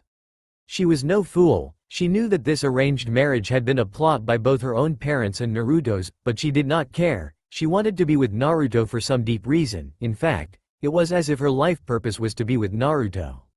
As she felt more sorrow begin to creep into her heart, A thought came to her mind, and a small ray of hope entered her irises. Naruto was just about to leave the training field. Wait, when Mei called out to him, causing him to pause as he was about to exit the area as she ran towards him, almost frantically. She stopped right in front of him, panting slightly. Naruto, I understand your desire to reject the arranged marriage, but please, allow me to fulfill some use to you. Naruto raised an eyebrow. What do you mean? Mei stood up straight. Naruto, I am the Godem Mizukage of Kirigakure. I have fought and defeated Yagura, the Yondaime Mizukage of Kirigakure, and Jinchuriki of the Sanbi. I could be a valuable asset as a teacher. Naruto was stoic and silent for a few moments, before he spoke up. You wish to teach me? Mei nodded her head. Yes, I am sure you already have a teacher, but surely there are things your teacher cannot possibly teach you. Things I could grant you knowledge of. Things I could teach you in. Things your teacher could never hope to grant you in terms of knowledge. Naruto frowned. He did not have a teacher, however. Mei's ignorance was relatively understandable. Naruto pondered her offer for several moments. While being what he was, he had little need for human techniques. However, she was correct in one thing. There are things he could learn from her, things that would allow him to accelerate his own training and allow him to grow stronger faster. It was not as effective as gaining training from others of his kind, but he had no room to be picky. Besides, even being what he was still young for his kind. He would have to be a fool to not accept an offer such as training from a cage. Naruto sighed and nodded his head. Very well, if you desire so, I will allow you to train me. Mei's eyes lit up, and she could not help but allow a smile to grace her features. Really? Naruto nodded his head affirmatively. Mei seemed to shake in anticipation. Oh, thank you, she said loudly while grinning, her posture and tone portraying excitement. Trust me, you will not regret this. She allows her giddiness to overwhelm her for a few minutes, before she slowly calms down. After several minutes, Mei coughed, and looked at Naruto. I need to prepare a few things before we begin training though. Could we meet here tomorrow, sunrise? Naruto looked at her with a slightly raised eyebrow. Sunrise tomorrow. He honestly expected her to want to begin training right now. What could she possibly need to prepare for? Naruto however nodded his head. Very well, sunrise tomorrow then. Mei smiled and bowed lightly. Until sunrise then. She slowly turned away and headed out of the field with a quickened pace. When she had finally left his sight, Naruto sighed and turned back towards the training field. Even if he did have training scheduled with Mei tomorrow, there was no reason he could not continue training now. He began to walk towards the center of the field to continue his training. When he suddenly stopped mid-step, and looked towards his abdomen as he felt a light pulse originating from his navel. Council Chambers. The Council of Konohagakure was made up of 3 tiers. The first tier was the Hokage and his advisors. They were the presiding members, and were in charge of selecting who was allowed to speak and who was not as issues were brought to the stand. The second tier were the heads of each separate shinobi division, interrogation, Anbu, medic nin corps, and even the head of the seduction branch of the shinobi corps were there. They each represented their own separate divisions of the shinobi corps. The third tier was the various clan heads, who represented their clan's interests due to the fact a majority of the shinobi were supplied by the various clans. Normally, this would be the only tiers needed, but in Konoha, there was another tier, the heads of civilian interests, wealthy merchants, heads of civilian families, along with assorted nobles and political figures. The Council of Konohagakure was usually only called in times of extreme importance, and the subject of this meeting was no different. The Sandame's decision to allow the Godem Mizukage of Kirigakure to run around Konoha, doing as she pleases. This is an outrage, shouted the Sandame's advisor Homura. A foreign leader is waltzing around our village, dictating orders to our Anbu, and all under your approval. Homura's monologue was met with cheers and shouts of approval, however, not all agreed. How dare you? You dare to order our Hokage, your superior, around. If Sandame-sama has made the decision to allow her to move as she pleases, then you have no authority to tell him otherwise. Shouted Ibiki Morino, head of the interrogation division. Many shouted out, siding with him and his decision to side with the Hokage. Not many remained silent however. He is allowing a foreign leader to dictate our troops, regardless of whether it is his decision or not. It shows a lack of forethought when our leader allows another to do as they please. Inoichi Yamanaka spoke forth, sternness echoing outward. This continued onward for what felt like hours, until finally, the Sandaime himself had enough. "Silence," he shouted, his killing intent silencing the more vocal members of the council, forcing them to give him their full attention. "This petty squabbling over this matter has gone on long enough. This council is meant to advise me, not dictate my leadership." Much of the council flinched as they endured Hiruzen's killing intent, and they lowered their heads. HMPH. Though one was not so easy to scare. Danzo, former leader of the Anbu unit Ne, secondary advisor to Hiruzen Sarutobi, and his oldest rival. Danzo was an old man, one arm in a sling, and half his face bandaged. He wore a combat robe and had a cane in one hand, implying a heavy limp. "Leadership. I hardly call your rule leadership, Hiruzen. Regardless of your position, the fact you allowed a foreign leader free rein here, especially a foreign leader from Kiri of all places, makes us all question your state of mind, given that particular nation's history." Danzo looked over towards Hiruzen, along with your history with the Terumi clan itself.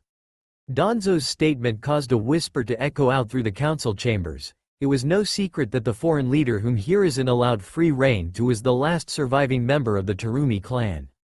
However, only a handful knew of Hiruzen's personal connection to the Terumi clan itself.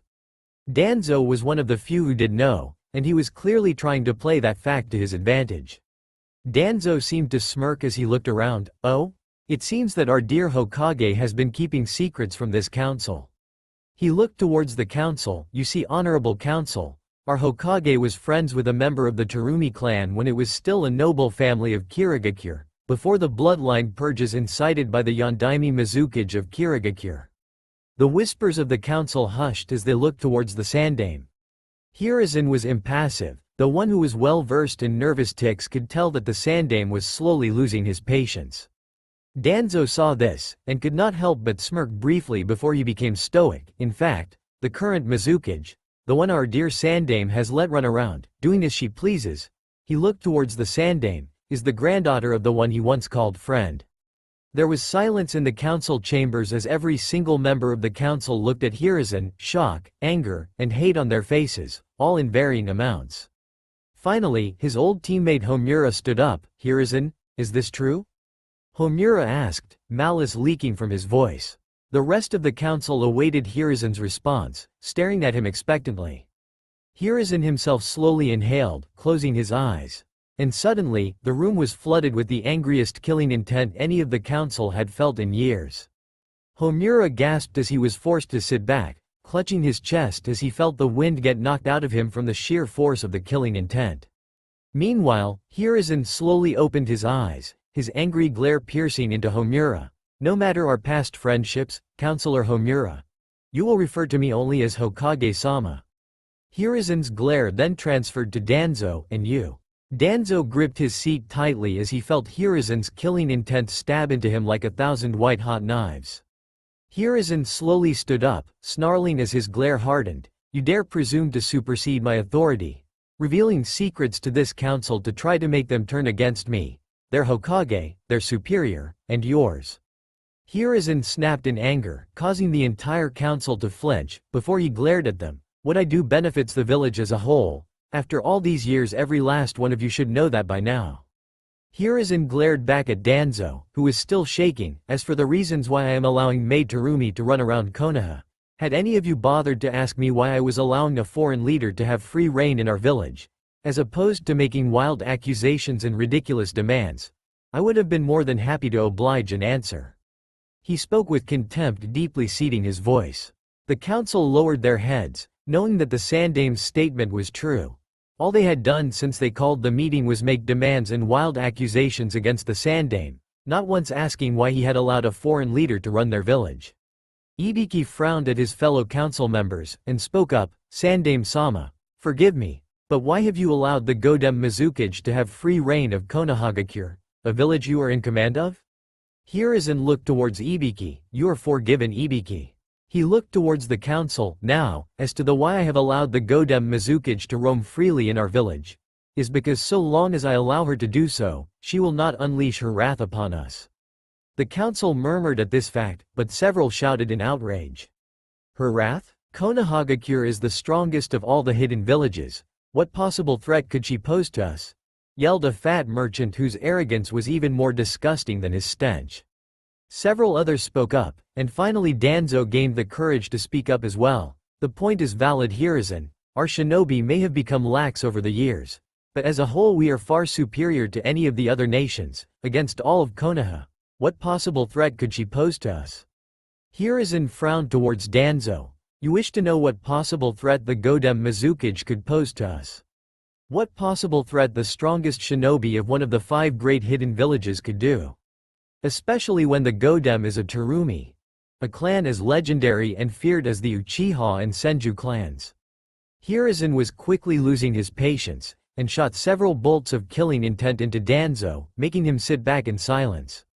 The council began to shudder as they heard the Sandaime speaking of the Godem. While they all still arrogantly believed that they were powerful enough to strike down any foe, they began to lose faith in themselves, even as their arrogance told them otherwise. Hiruzen looked towards the council. I will tell you what threat she poses. I had several Anbu guarding me when she entered my office just hours after she entered our village, and each of these Anbu were the best and brightest of our corps, truly elites among our elites.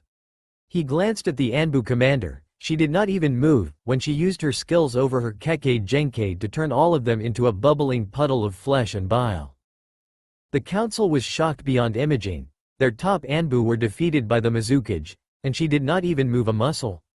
The Anbu commander was the most shocked. They had handpicked every single one of the Anbu to be the Sandaime's personal guard, and to hear how easily they had been slain, they just could not believe it. They stood up and spoke. Surely the Mizukage had to have made some sort of movement, hand signs, lip movements, anything? They hoped for some sort of information. Perhaps discerning a hand sign or lip movement could create a method to counteract the Mizukage's techniques in some manner. Hiruzen looked at the Anbu commander. The only sign she had unleashed her jutsu was a single burst of chakra, and she showed no fatigue from doing the technique at all. This terrified much of the council. To do such a terrible technique, and not be exhausted from it, it was inhuman. Hiruzen looked at them. With that power at her control, she could easily kill many of our finest soldiers, and should we make a move against her, no doubt all of Kirigakure will unleash their wrath upon us. I refuse to be responsible for starting the 4th Shinobi World War. He looked around at the councillors. Now, unless there is anything else you feel requires further wasting of my precious and limited time, I call this meeting adjourned. He began to stand so as to leave. Actually, Sandaime-sama, there is one matter I wish to bring forth. Hiruzen stopped and turned his gaze towards a particularly beautiful woman, her long brown hair placed in a traditional bow, wearing an ornate kimono, and soft makeup on her features. Her kimono was lightly parted to reveal her generous cleavage, and her shoulders were partially visible. Her name escaped him, but he knew her well. She was head of the seduction corps after all. Hiruzen coughed and looked at her, hiding his mild blush. What is it? The woman looked directly at him. While I share the rest of the council's concerns in having a foreign leader doing as they please, I will respect your decision, for this provides ample opportunity for Konohagakure herself. Shikaku Nara yawned as he spoke up. What are you talking about, you troublesome woman? The head of the seduction corps seemingly ignored Shikaku and continued to speak. Sandaime-sama, what was the civil war in Kirigakure fought over? Hiruzen frowned in confusion at this line of questioning. Kekkei Genkai. The Yondaime Mizukage desired the death of all Kekkei Genkai holders, and unleashed a bloodline purge, killing anyone with a Kekkei Genkai purely on principle. There was a faction within Kiri who disagreed with the Yondaime, thus leading to the bloodline civil war. The woman smiled. Correct. And what is the Terumi clan most known for besides their sheer prowess in combat? Hiruzen blinked. Their Kekkei Genkai. His eyes lightly widened as he began to see where she was going with this. She smiled. Yes, the Terumi clan was known for their powerful Kekkei Genkai along with their sheer battle prowess. So no doubt the Yondaime would not have ever considered allowing any of them to live. However, the Yondaime Mizukage is dead, the civil war won by the opposing faction, and their leader is a Terumi. Choza spoke up. What are you getting at? The woman smiled and stood up, addressing the whole council. The Yondaime Mizukage desired the destruction of all Kekkei Genkai within his lands, and he was opposed by a faction who did not want to eradicate the bloodlines of their nation. Now, the Yondaime Mizukage is dead, and once again, Kekkei Genkai wielders are safe, and can rebuild their clans to their former glory. However, they are no doubt few in number because of the purges, which gives us a great advantage. Sume Inuzuka snarled. Oh, stop speaking and get to the point, you loose bitch. The woman glared at Sume. You're one to talk, you sluttish mongrel. Do your kids know how easy their mother really is? She said with a malicious smirk to her lips. Sume snarled. Why you? The Sandame unleashed another wave of ki. Enough. He glared at Sume and the other woman, then glanced back at the woman. What did you have in mind? The woman smiled. I am so glad you asked, Sandame Sama. She coughed and spoke up. Due to the low numbers of the bloodline clans, they have a limited chance of rebuilding themselves. It will take many years for them to return to their full state, and no doubt they are not as well protected as they should be due to the entire land having to be rebuilt from the civil war, which leaves them vulnerable. I suggest that we send our forces out to kidnap several bloodline clan members, or in my division's case, seduce several bloodline holders, and then kill them. This will give our village an opportunity to obtain whatever bloodlines Kiri has left, and in turn, deprive them of their own bloodlines, increasing our strength by decreasing theirs. And since the Mizukage is here in Konoha, they will be that much more vulnerable. The council looked at each other, discussing the proposal. They all admitted it was a good idea. In fact, it was perfect. If they took the bloodlines from Kiri while the Mizukage was here, then Kirigakure's strength would be reduced, while their own strength grew. Hiruzen closed his eyes, taking several breaths, before he opened them. How do you propose we begin? The woman smiled and she reached into her kimono, showing some more of her ample bosom, and pulled out a file. I am sure this should suffice, my lord. She slid the file across the table towards Hiruzen. Hiruzen looked at the file before he swiftly, yet gently grasped it. He slowly opened the file and examined the first page. The glint in his eye was all the woman needed before a smile adorned her features. Meanwhile, as Chojuro and Ao were sitting in the apartment they had rented for their stay in Konoha, awaiting the return of their Mizukage. Both of them had just returned to the apartment after another sweep of the village trying to find Naruto. Throughout their search, they had been hassled by several Konoha citizens, and it almost escalated into violence, but the shinobi under Hiruzen's command had basically threatened the populace with death should they try anything. They knew Hiruzen was trying to get Mei, Ao, and Chojuro to change their opinion of Konoha, but they could see right through Hiruzen's lies and deception. As the two sat in the apartment, they were growing concerned.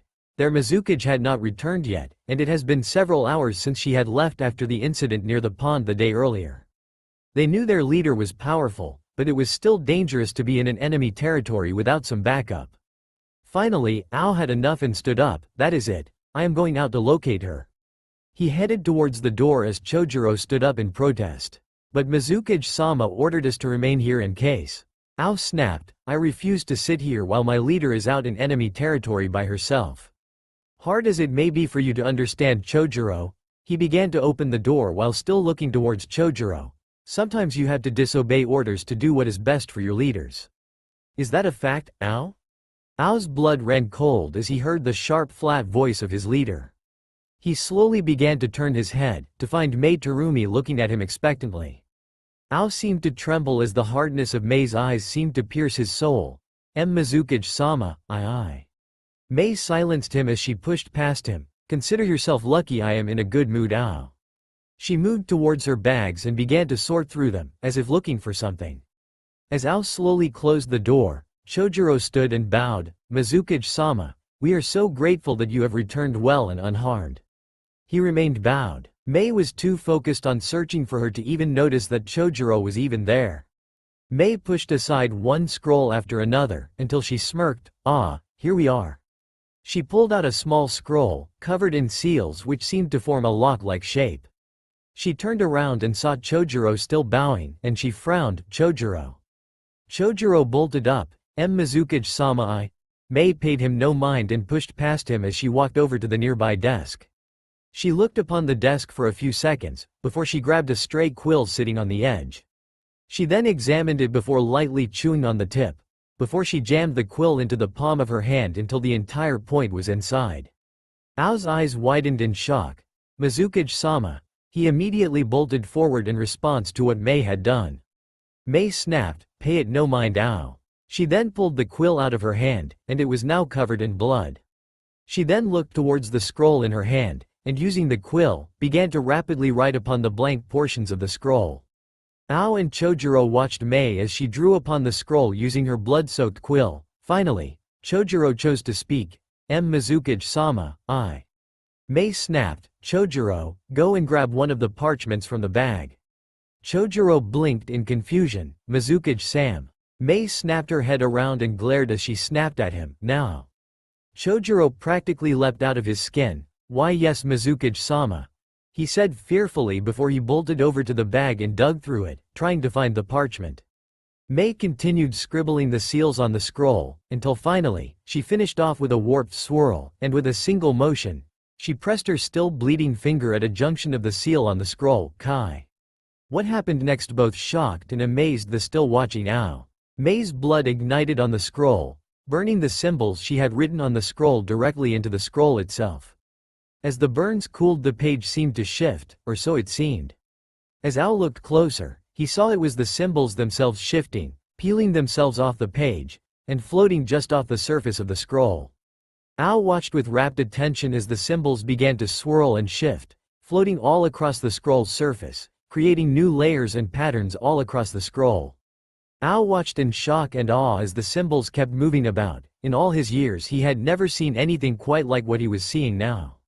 Mei seemed unfazed by it, as she pressed her thumb against the newly formed design, Fuan. The design rippled for but a second, before it adhered to the scroll, before completely vanishing. The scroll, which once had lock-like designs on it, now portrayed symbols that showed an open lock. Mei swiftly unraveled the scroll, and began to examine its contents. At that moment, Chojuro returned, holding several pieces of parchment. Mizukage-sama, I have the parchments you request. Chojuro jumped back as Mei reached out and snatched the parchments from his hands. Without a word, Mei placed the scroll she was reading down as she sorted the parchments off to the side. She opened the drawer which held several vials of ink, and took out several vials, and she dabbed her quill inside the first vial. She then looked back at the scroll as she began to write upon the parchment with unbiased focus. Chojuro seemed shocked, and his head bowed in a depressed manner. Ao frowned when he saw this and looked towards Mei. Mizukage-sama. Mei stopped her writing as she unfurled the scroll more, revealing more and more writings upon the scroll. Only then did she continue to write upon the parchment. Ao sighed and looked towards Chojuro. Chojuro, go get some rest. Chojuro normally would protest, saying how he must be there in service towards Mizukage-sama, but he was too depressed to make any protest and simply nodded his head, hi, and headed towards his sleeping quarters. Ao meanwhile stayed with Mei, watching her as she scribbled on the parchment with vigor he had not seen from her before. All the while, Mei stared between the parchment and the scroll, a single thought in her mind. Her fiancé, Naruto, and how she could hope to gain his heart. With Naruto. Naruto stared at his abdomen, near the area where the pulse seemed to originate from. He slowly reached towards his abdomen, lightly tracing around the area where the pulse originated. As he traced the area, his eyes saw a mild pattern as he traced the pulse's origins. His eyes narrowed as he saw the pattern. Is that the... No, it couldn't be, could it? As he debated with himself on what the pattern was, he suddenly lurched over as images flooded through his head once again, stances, hand signs, pulses of his power. Finally, the images ceased, and he looked up, only one way to find out. Naruto inhaled deeply as he remembered the images that had flooded through his head, and he took a widened stance, bending his knees as he adjusted his feet to keep him upright. He then placed his hands out in front of him, adjusting his fingers to form a different hand sign, then brought his hands together to form a hand sign composed of the hand signs his individual hands made. Taking a deep breath, he began to pulse his energy at seemingly random intervals, allowing the energy to flow through his body. He exhaled slowly as he slowly adjusted his hands to form a different hand sign. He finished off with a final pulse of his energy. Naruto inhaled, then exhaled, and slowly began to open his eyes. For but a brief moment, his eyes widened, before they returned to normal as he spoke. So, this is the mind of a highborn, he said with certainty as he gazed upon the mindscape, which took the form of a beautiful, yet terrifying landscape, unlike anything the mortal world had ever seen. Until now, Hokage Tower. Hiruzen Sarutobi examined the papers before him, all the while the head of the seduction corps stood to his left, and the Anbu commander stood to his right. As Hiruzen examined the final pages, he nodded his head. This plan is sound, clear, concise. I see no room for error in this so long as everything goes according to plan. Hiruzen looked to his right, indicating his Anbu commander. Should I approve this plan, will there be any concerns of negligence of duty or inconsistencies in planning? The Anbu commander, as emotionless and vigilant as ever, bowed. If you will this plan to be enacted, then the Anbu Corps will die to ensure it is fulfilled to utmost perfection, Hokage-sama. Hiruzen smiled in satisfaction. Good. He then turned his attention to the head of the seduction corps. Report to my office as soon as possible. Resources must be acquired and diverted properly if this plan is to go underway without a single setback. The head of the seduction corps smiled. As you command, Hokage-sama.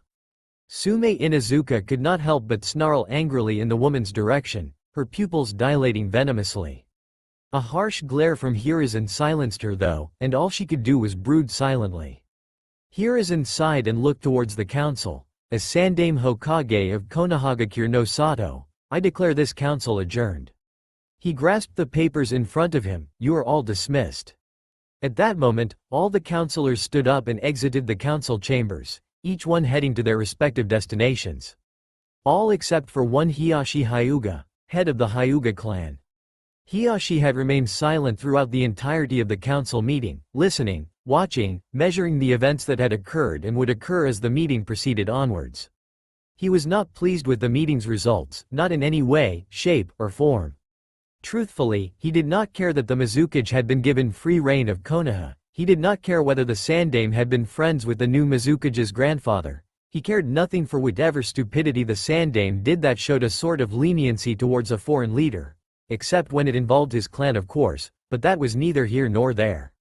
No, what aggravated him, no, enraged him, was the obvious obsession of Konoha's Kekkei Genkei. Now, Hiyashi was a bloodline supremacist due to him being a Hyuga, believing that those with bloodlines were superior to those without bloodlines.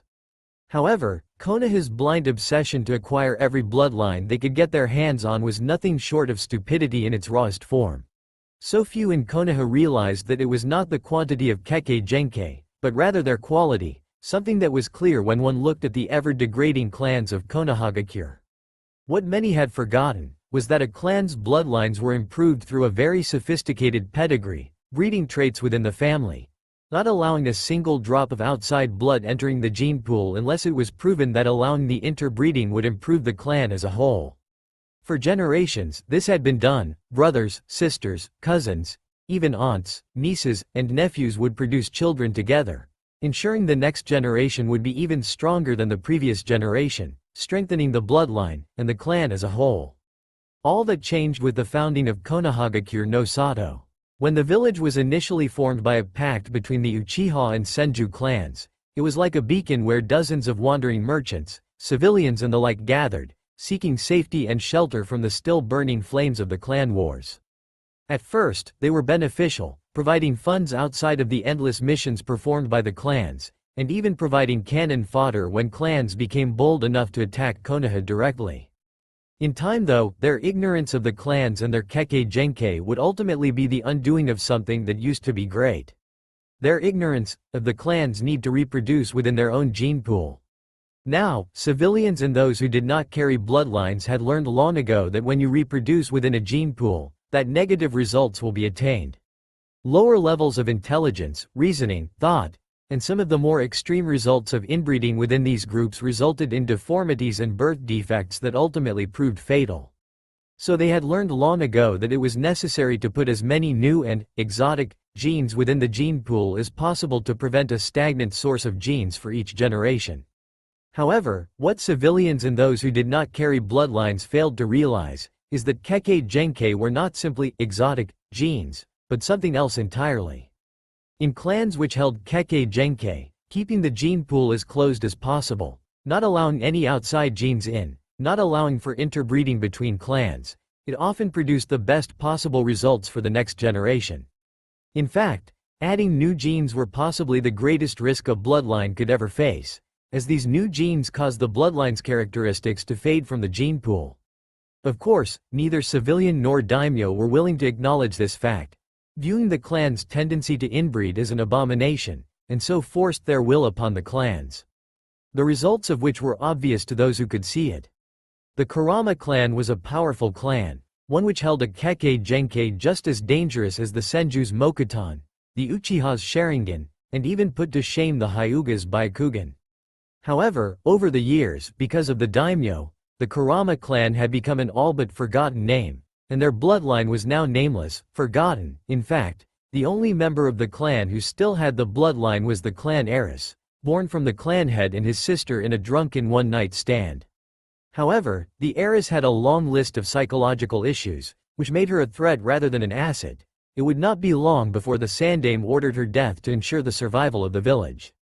The Inuzuka once were a proud and noble warrior clan. Their senses were equal to that of the most organized and well-survived wolf pack.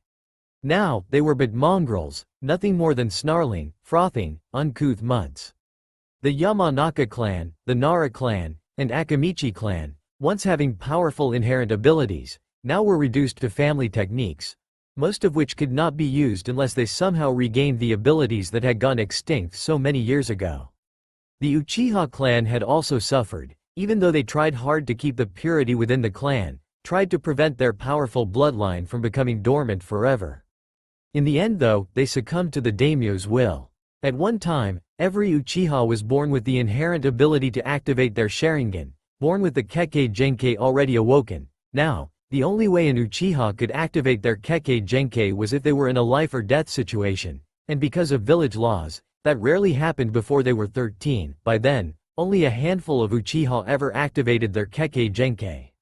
No clan had fallen further from grace though than the Senju clan, who had embraced the daimyo and civilian way of breeding with open arms. Now, there was only a single Senju left. All the others had died out years ago, becoming weak from breeding with one civilian after another, and even still, the last living Senju was a mockery to their clan. A drunken gambler, who could not even perform a single elemental ninjutsu, a skill which had made her clan so noteworthy to begin with. The Hyuga had been able to survive though. Due to secret breeding programs within their own walls, they had managed to keep their gene pool mostly pure, and so every single Hyuga could activate their Byakugan at a young age. It was a meticulous process that the Hyuga had been following ever since they had been forced to join Konohagakure, and for years, it has gone without a single hitch. However, Hiyashi learned the hard way that things will always go wrong. Due to the Hyuga's ability to maintain a proper pedigree amongst their clan, their shinobi had remained top of the line, always vigilant, in a way, perfect in all forms. This attracted the attention of a daimyo who wished to acquire their services for a specific endeavor. This daimyo had come to Konoha directly to speak to the Hyuga clan, and had brought along his daughter as well. That night was something that would shame the Hyuga clan for years to come. That night, due to the daimyo's presence, the Hyuga clan, under the orders of the then Sandame, provided large quantities of sake to amuse the daimyo. Usually, the Hyuga would frown upon such wastes of resources as sake, but due to the daimyo's presence, they had to drink, lest they offend the daimyo. To this day, the Hyuga clan as a whole questions why a refusal to become intoxicated would be offensive to a daimyo, especially when his safety depended on them being in their prime. In the end though, unless they wished for their clan to be shamed, they needed to drink as much as the daimyo did. In the end though, they were shamed anyways. Hiyashi, a young jonin, had never tasted sake, nor did he desire to, but due to his obligations to the clan, he had become heavily intoxicated that night. That is when everything went downhill. In his drunken stupor, he somehow wooed the daimyo's daughter into a nearby room, and they proceeded to partake in intercourse, in which she became pregnant.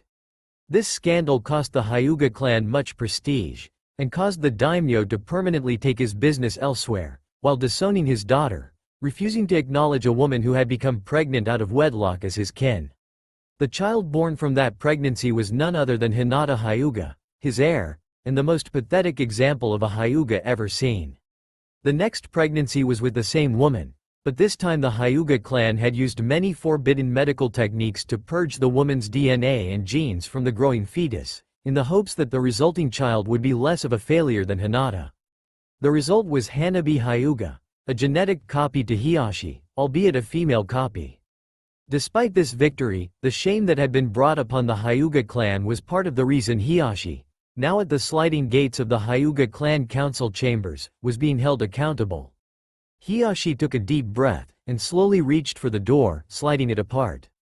Inside, he found the Hyuga clan elders gathered, sitting in a circle, looking towards him expectantly. Hiyashi's father, the head elder, frowned. "Hiyashi, you are late. A clan head should know better." Hiyashi remained stoic. The council meeting was extended by several councillors. It was unavoidable, unless I wished to bring more shame and disgrace upon our clan by simply leaving. His father snorted, "As if it were possible for you to bring any more shame upon us than you have already done. Which is why you have been called here. Now, be seated." Hiyashi clenched his fist, allowed his teeth to grit, before he slowly sat down in his designated seat within the chambers.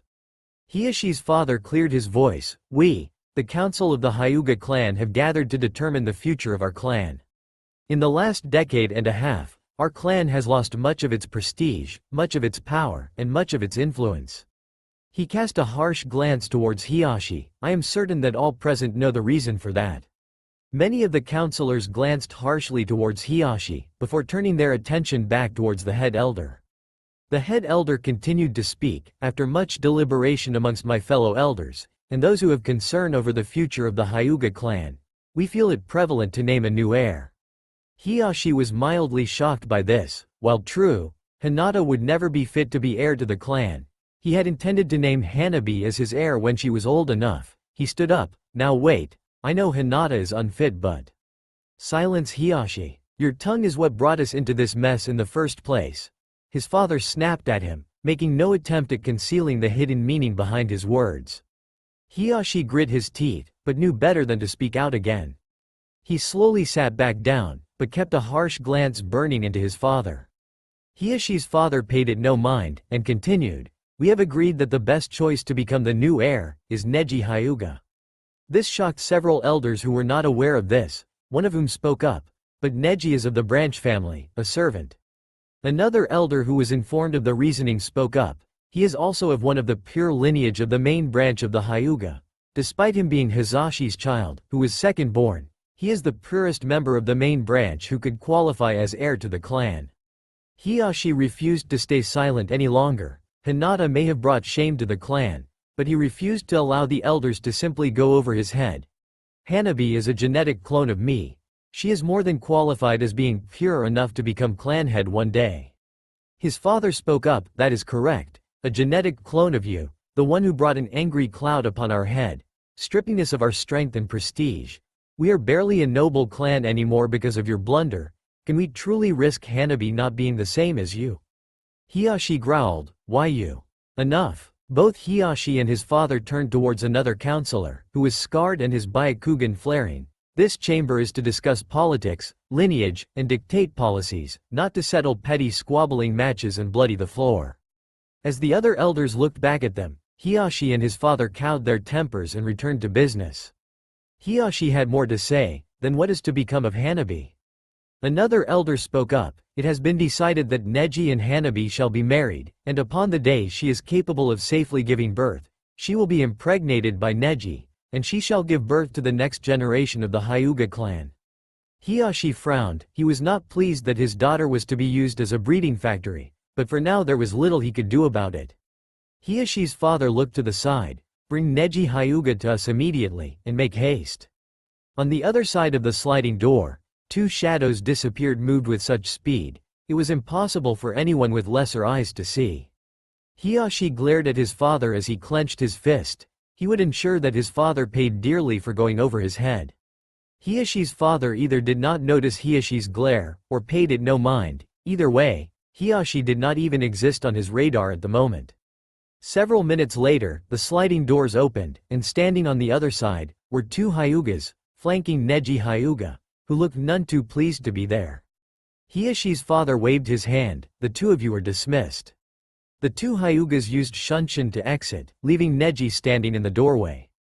Hiyashi's father waved his hand once more. "Neji, come in, please. There is an important matter we must discuss with you." Neji frowned further, but entered as commanded. As he entered, the elders whispered amongst themselves, examining him intently. All the while, Neji's fists were clenched, his anxiety obvious from his stance and the flaring of his nostrils. As the elders whispered further, Hiyashi could not help but glare at Neji. He was subconsciously making the hand sign to activate Neji's seal, killing him, but a glare from his father cowed him from killing Neji. For now. Finally, the head elder coughed. Neji Hyuga, do you know why it is you were called before us? Neji turned his attention to the head elder, his fists still clenched and his eyes narrowed. Every nerve in his body demanded he shout at the elder, spit venom and hatred at him. Many of his nerves even demanded he try and kill the elder. However, his reasoning won out, and he spoke, "No, Elder Sama." The head elder could plainly see Neji's aggravation, but paid it no mind. After all, after this meeting, Neji's hate would no longer be the Hyuga clan's concern. He cleared his throat. "You were called here in regards to an important decision the council has made. A decision which involves you."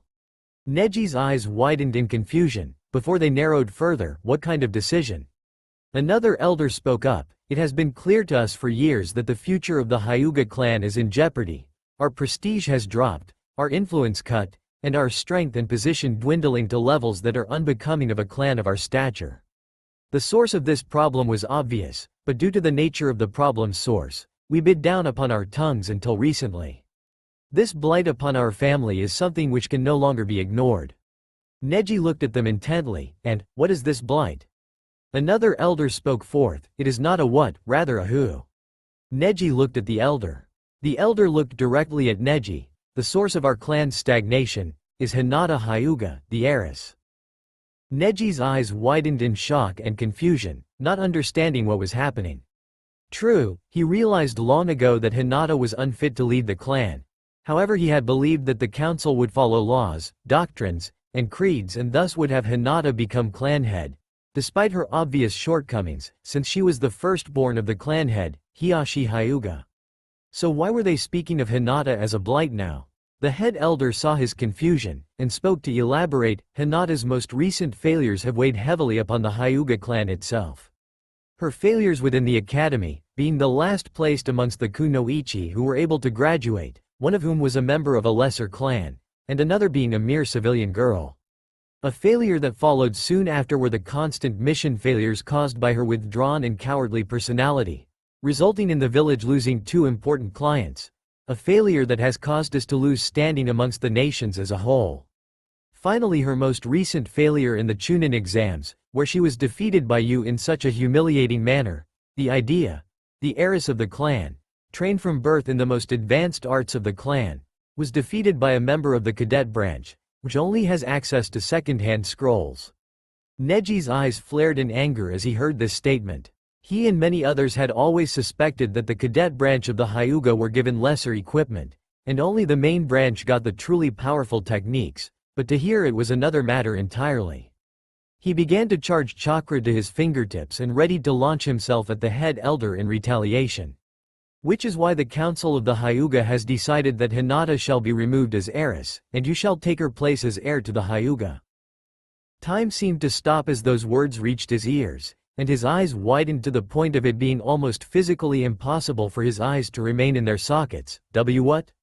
The elder spoke again. "You, a member of the cadet branch, with limited resources, have brought honor and prestige to the Hyuga clan.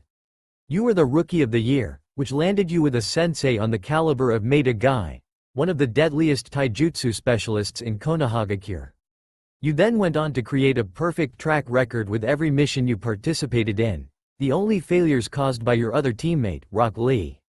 More recently though, you managed to pass through the Chunin exams which had been run by 2 of the separate heads of torture and interrogation, and made it to the final rounds of the Chunin exam. Because of you, we managed to regain some of the prestige stolen from us by Hinata's incompetence.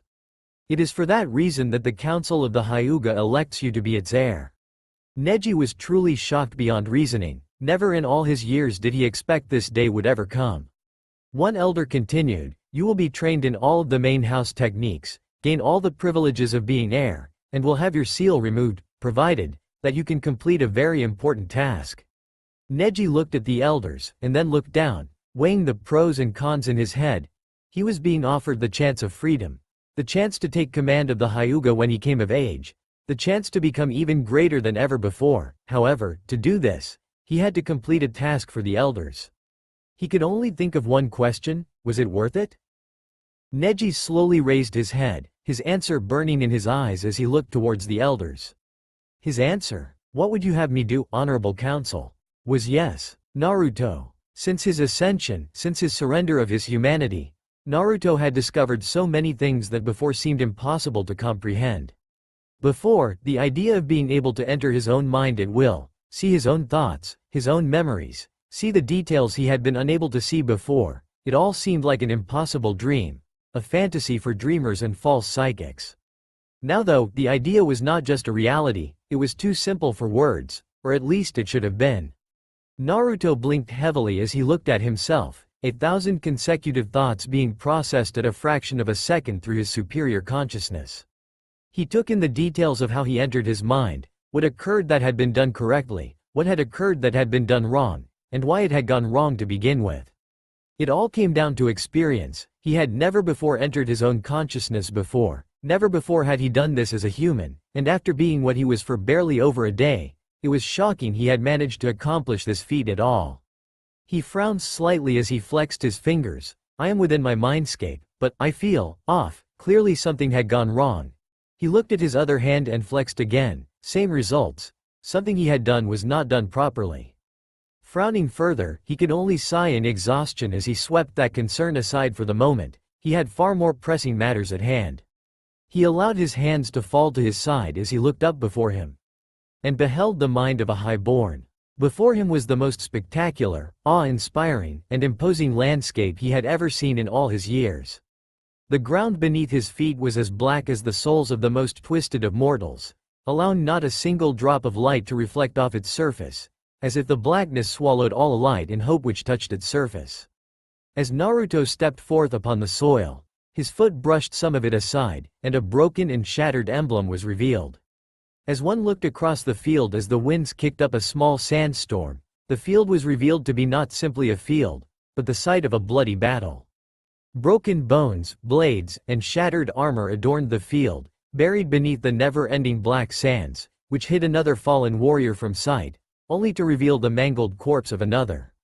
As Naruto pushed onwards, his eyes cast a gaze on the horizon, and he saw that the field he was in was surrounded by broken and shattered peaks, and far off in the distance were the burnt-out husks of several citadels, some of which were still burning.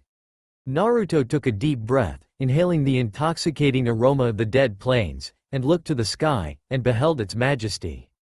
Sitting above him in the sky was a crimson sun, whose intensity burned so brightly, that the light cast off of it made the three moons which took their own positions in the sky look like burning orbs of black stone, casting an unholy light upon the surface of the burnt and broken lands.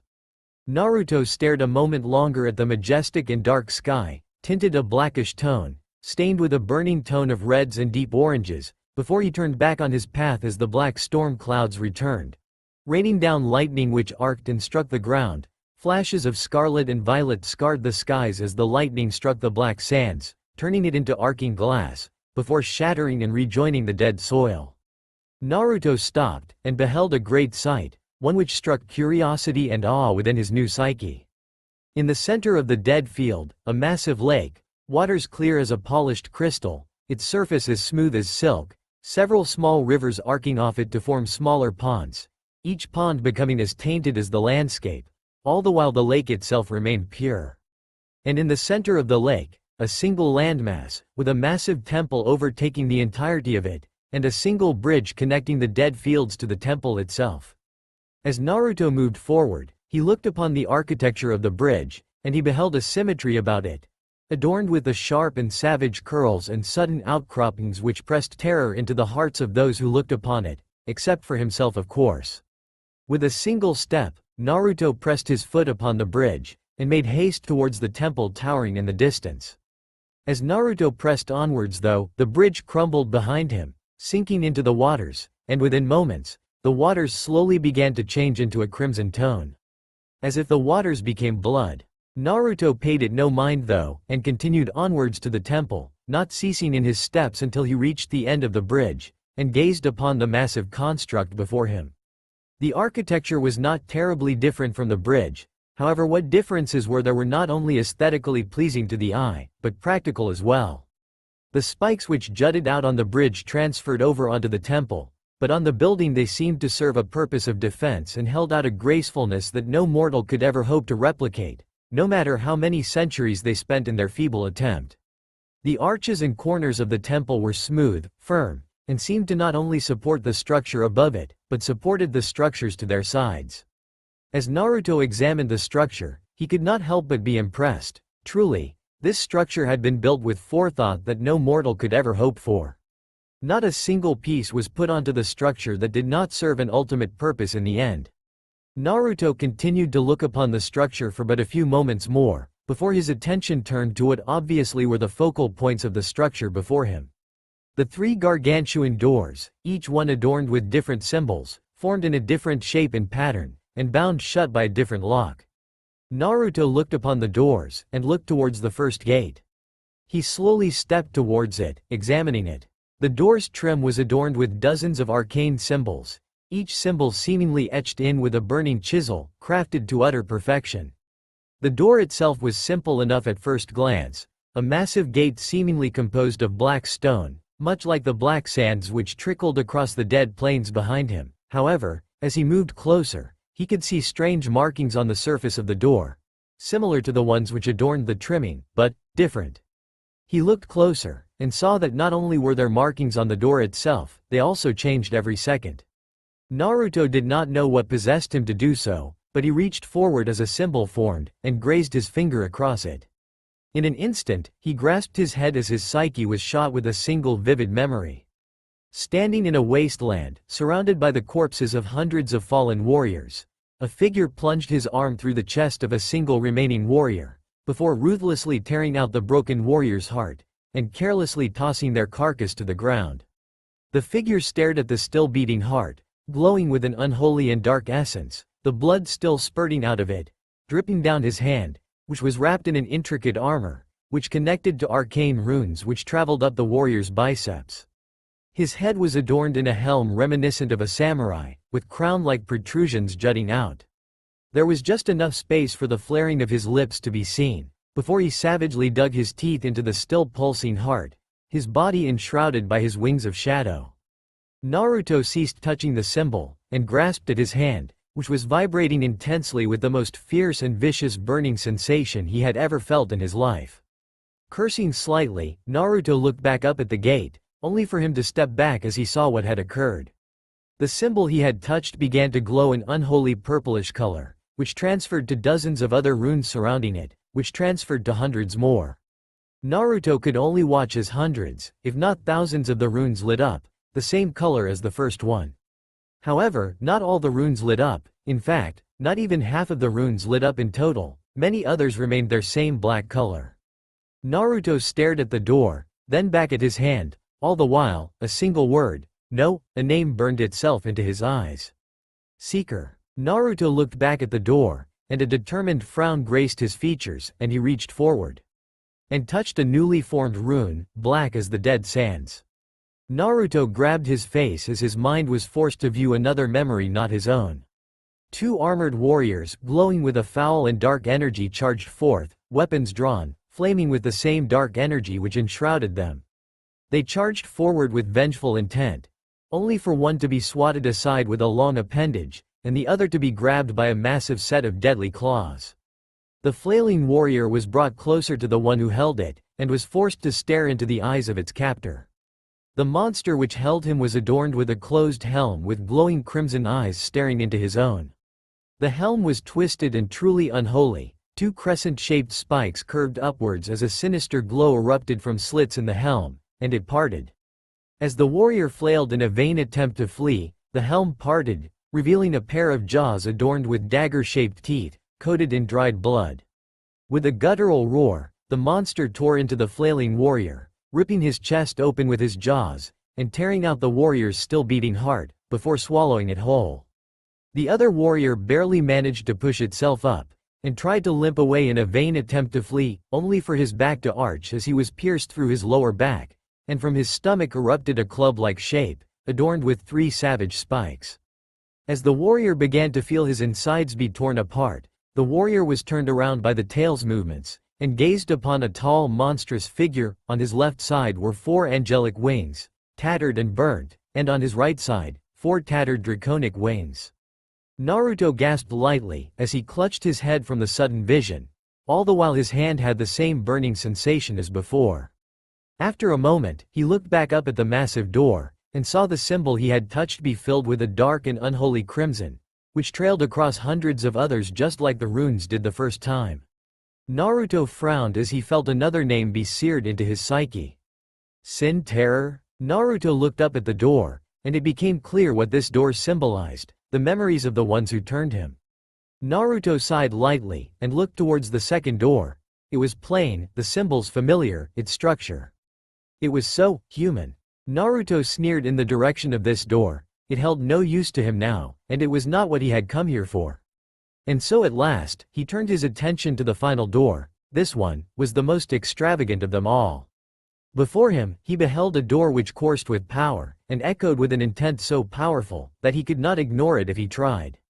The door was immense in size, tall enough to dwarf the walls of Konohagakure, and inspire fear in all those who looked upon it. Even he felt a twinge of concern upon looking at this door. The door, it seemed to grow out of the ground like an unholy tree, firm and strong, unmoving, unyielding, powerful. The trim seemed to be shift and move as the gate existed in this singular space. Its surface was no different.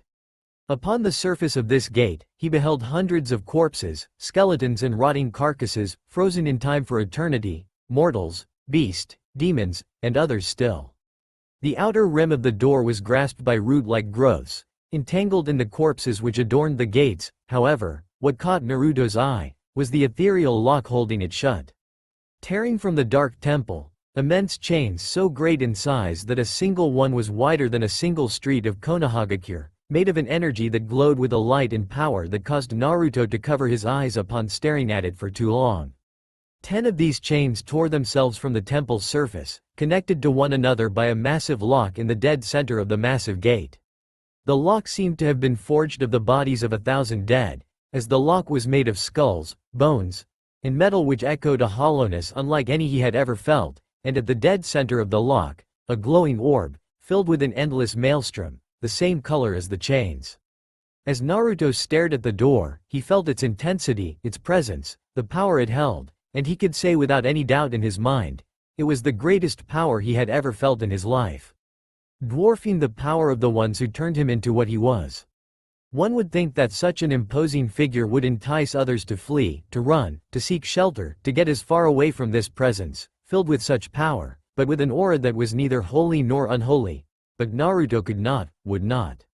He had come into his mindscape for an expressed purpose, and he could sense the source of his purpose for being here behind the gate before him. He crossed his arms, examining the gates intently. This is troublesome. I need to enter so I can. Naruto's thoughts were cut off. As the door pulsed, the chains rattled, and the door itself creaked.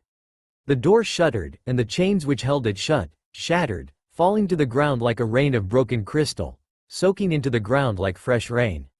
The limbs on the outer edge of the door began to shift and creak, while the designs on the door itself began to move, as if awakened from an eternal slumber.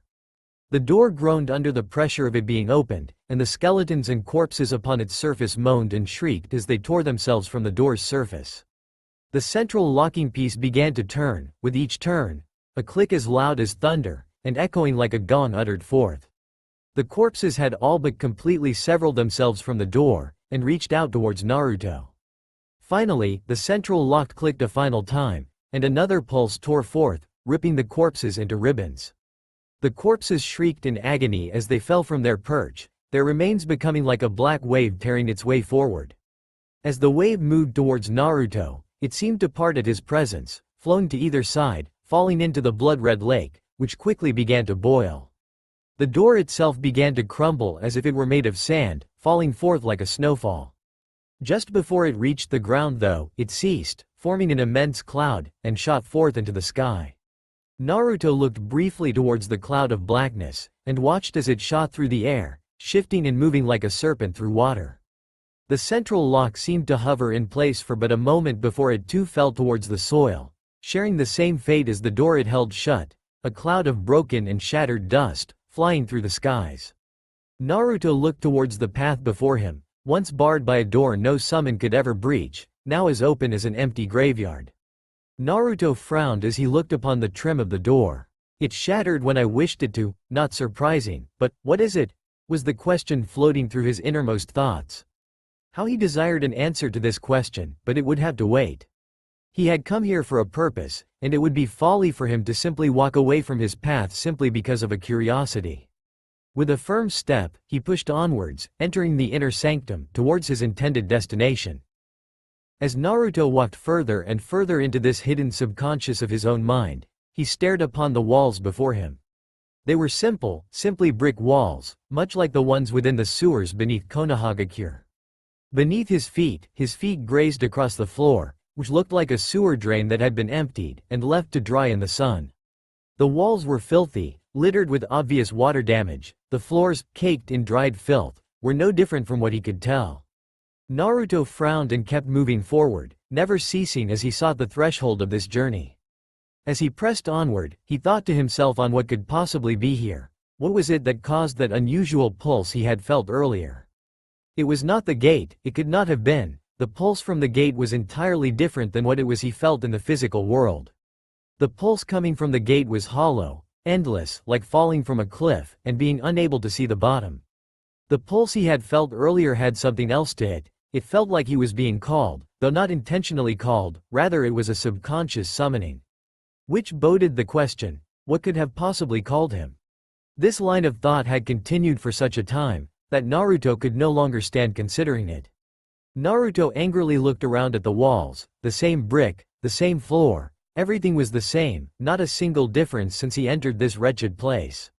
Naruto snarled and pressed his hand against the wall as he pressed his fingers through his hair. I have been in here for. Naruto's line of thought ceased at that moment, and he came to realize something. He had no idea how long he had been in here. Minutes, hours, days, it seemed as though all time had ceased for him. It was as if time itself had simply stopped. He could have been in here for years for all he knew. Gritting his teeth and clenching his fist, he straightened his shoulders and pushed forward. I will not let this effort go to waste. He thought firmly and moved forward, his hand pressed against the wall, slowly grazing off it. And in but an instant, the wall itself began to crumble behind him. Naruto continued onward, unaware that the wall began to shatter and break. Naruto continued forward, intent on finding the source of his reason for being here. Crack, when he suddenly turned around, and his eyes partially widened as he saw the transformation his mind was taking. The walls and floor were falling apart, like a wall of ice in the warming sun. As the floor and walls crumbled, it revealed an intense and endless veil which surrounded the entirety of the now shattering tunnel. He watched the floors crack and separate, forming floating masses of rubble which spanned outward into the infinite realm before him. As the walls and floors cracked, he beheld the veil before him. It was much like the auroras he had seen in the skies in High no Kuni when he was younger, but they twisted and swirled like the eye of a tornado, swirling with colors that were beyond description, beyond any comparison he had ever yet seen in his life. Naruto blinked but once throughout the whole event, which was enough for the entirety of the tunnel to collapse, all except for the single portion he was standing upon. Naruto turned and looked upon the veil before him, and he saw hundreds of broken masses of brick and water-damaged stone floating about the ether. The colors of the veil glistening off the broken rubble, illuminating them like broken crystals in the sunlight. As he looked amongst the veil, his eye caught sight of something different from everything else in the ether.